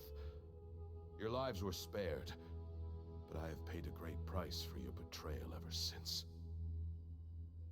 I have always wanted to see you, Sino. Losing you and your Ba fragment dealt us a devastating blow. We've been in decline ever since you left. I see. So that's how I gained my power. Look, in essence, I borrowed your bar fragment for a decade or so. And now you are seeking justice. If you want to take my life, but you cannot lift a finger against Sino. He is the General Mahamatra. Your actions would be seen as a declaration of war against the Academia. I'm sure you don't remember anymore, dear Sino, but you've met us all before. You were so young then, when we all gathered around and celebrated the revival of our Lord. You and he, Sethos, you were our final hope. You'd like me to return my power? As a follower of Hermanubis, I have allowed this power to remain in the rainforest for far too long. Now, it is time to reclaim it. That power is not yours to reclaim. Sino was chosen by the gods. You cannot take what they have bestowed. You are wrong. Sino was chosen, but he was not the only one. My child, Sethos, has the same gift as he. So those are your terms for freeing the professor? Despise me all you want. My sins are my own. The Temple of Silence is an innocent party. It is because of my foolishness all those years ago that the Temple's glory has waned. And now I must take responsibility for the decision I made back then. So what you're saying is, the power of one Ba fragment is not enough? You're asking me to return the one in my possession, so it can be implanted in him instead? Divine power causes great suffering to those who wield it. How do you know that Sethos would be able to withstand it? He is no longer a small child. But regardless, this burden is ours to bear, and your objections mean little given that you turned your back on us long ago. Both my heart and mind are telling me that what you are proposing is a terrible idea. However... Don't listen to him, Sino. That power is no more yours to give than it is his to take. I know. But if this is a question of your freedom versus a fragment of power, then there is nothing to debate. Sorry to interrupt, but in my view, there are a number of contentions here that still need addressing. Say that Sino refuses to return his power, and you also refuse to release Cyrus. Then, we are at an impasse. I find it hard to believe that you went to all this effort without planning for that possibility. You're trying to gauge where we stand while keeping your remaining cards close to your chest. Well, my stance is, put the rest of your cards on the table. Then we can have a discussion. Wait, those ears... So, we have a descendant of the Valukashuna in our midst. Splendid! Fate smiles upon us at everything we have longed for. Hermanubis will provide. Perhaps this very day we'll...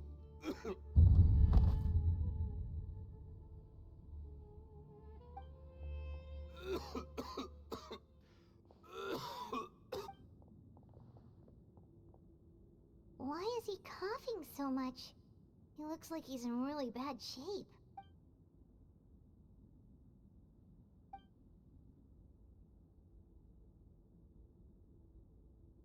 Pamoon, you... Take our leader back to his room.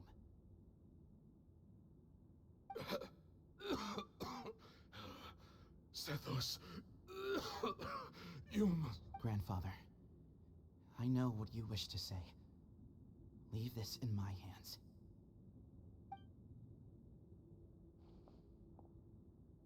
I don't like to drag out conversations, so I'll just cut to the chase. Had Cyrus not stopped the experiment all those years ago, the plan would most likely have been a success. The wisdom of Hermanubis would have been ours. Still, it's no use talking about what-ifs. We cannot change the past. I'm not like my grandfather. The Temple of Silence has a grand legacy and a sacred duty to fulfill. So it's somewhat inevitable for the leader to have an inflated sense of self. But I see things a little differently. I don't believe the temple has the same stature that it once did. Time has worn away at its prestige and changed things almost beyond recognition. So I'm not going to force your hand. You're all free to leave. Except for Cyrus. My grandfather gave him his chance once, and now I'm giving the rest of you yours. You have courage and wise judgment, kid. Reminds me a lot of Bamoon in his younger years. I truly wish that the temple would take an objective look at the